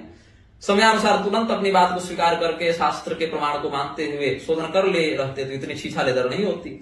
अब थेथरी करने में लगे रहे, निग्रहाचार्य का ही निग्रह करने निकले, उनको रसातल भेजने निकले, तो आपने निग्रहाचार्य को बनाया नहीं है, इसलिए आप निग्रहाचार्य को मिटा नहीं सकते। यदि आप निग्रहाचार्य को बनाए होते तो भले आप मिटा सकते हैं, लेकिन हमें जिन्होंने बनाया है अगर वो नहीं चाहेंगे तो हमें मिटाने की क्षमता किसी में नहीं है। हमारी नियुक्ति हरिहर के तेज से हुई हो या ना हुई हो, लेकिन हमने कभी स्वयं को न सर्वोच्च कहा, न सर्वज्ञ कहा, न कर्मबंधन से परे कहा। मैं जो हूं अपनी क्षमता और अपनी कमजोरियों को बहुत अच्छे से जानता हूं, क्षमता का प्रयोग करता हूं, कमजोरियों को दूर करता हूं। श्रीमन नारायण।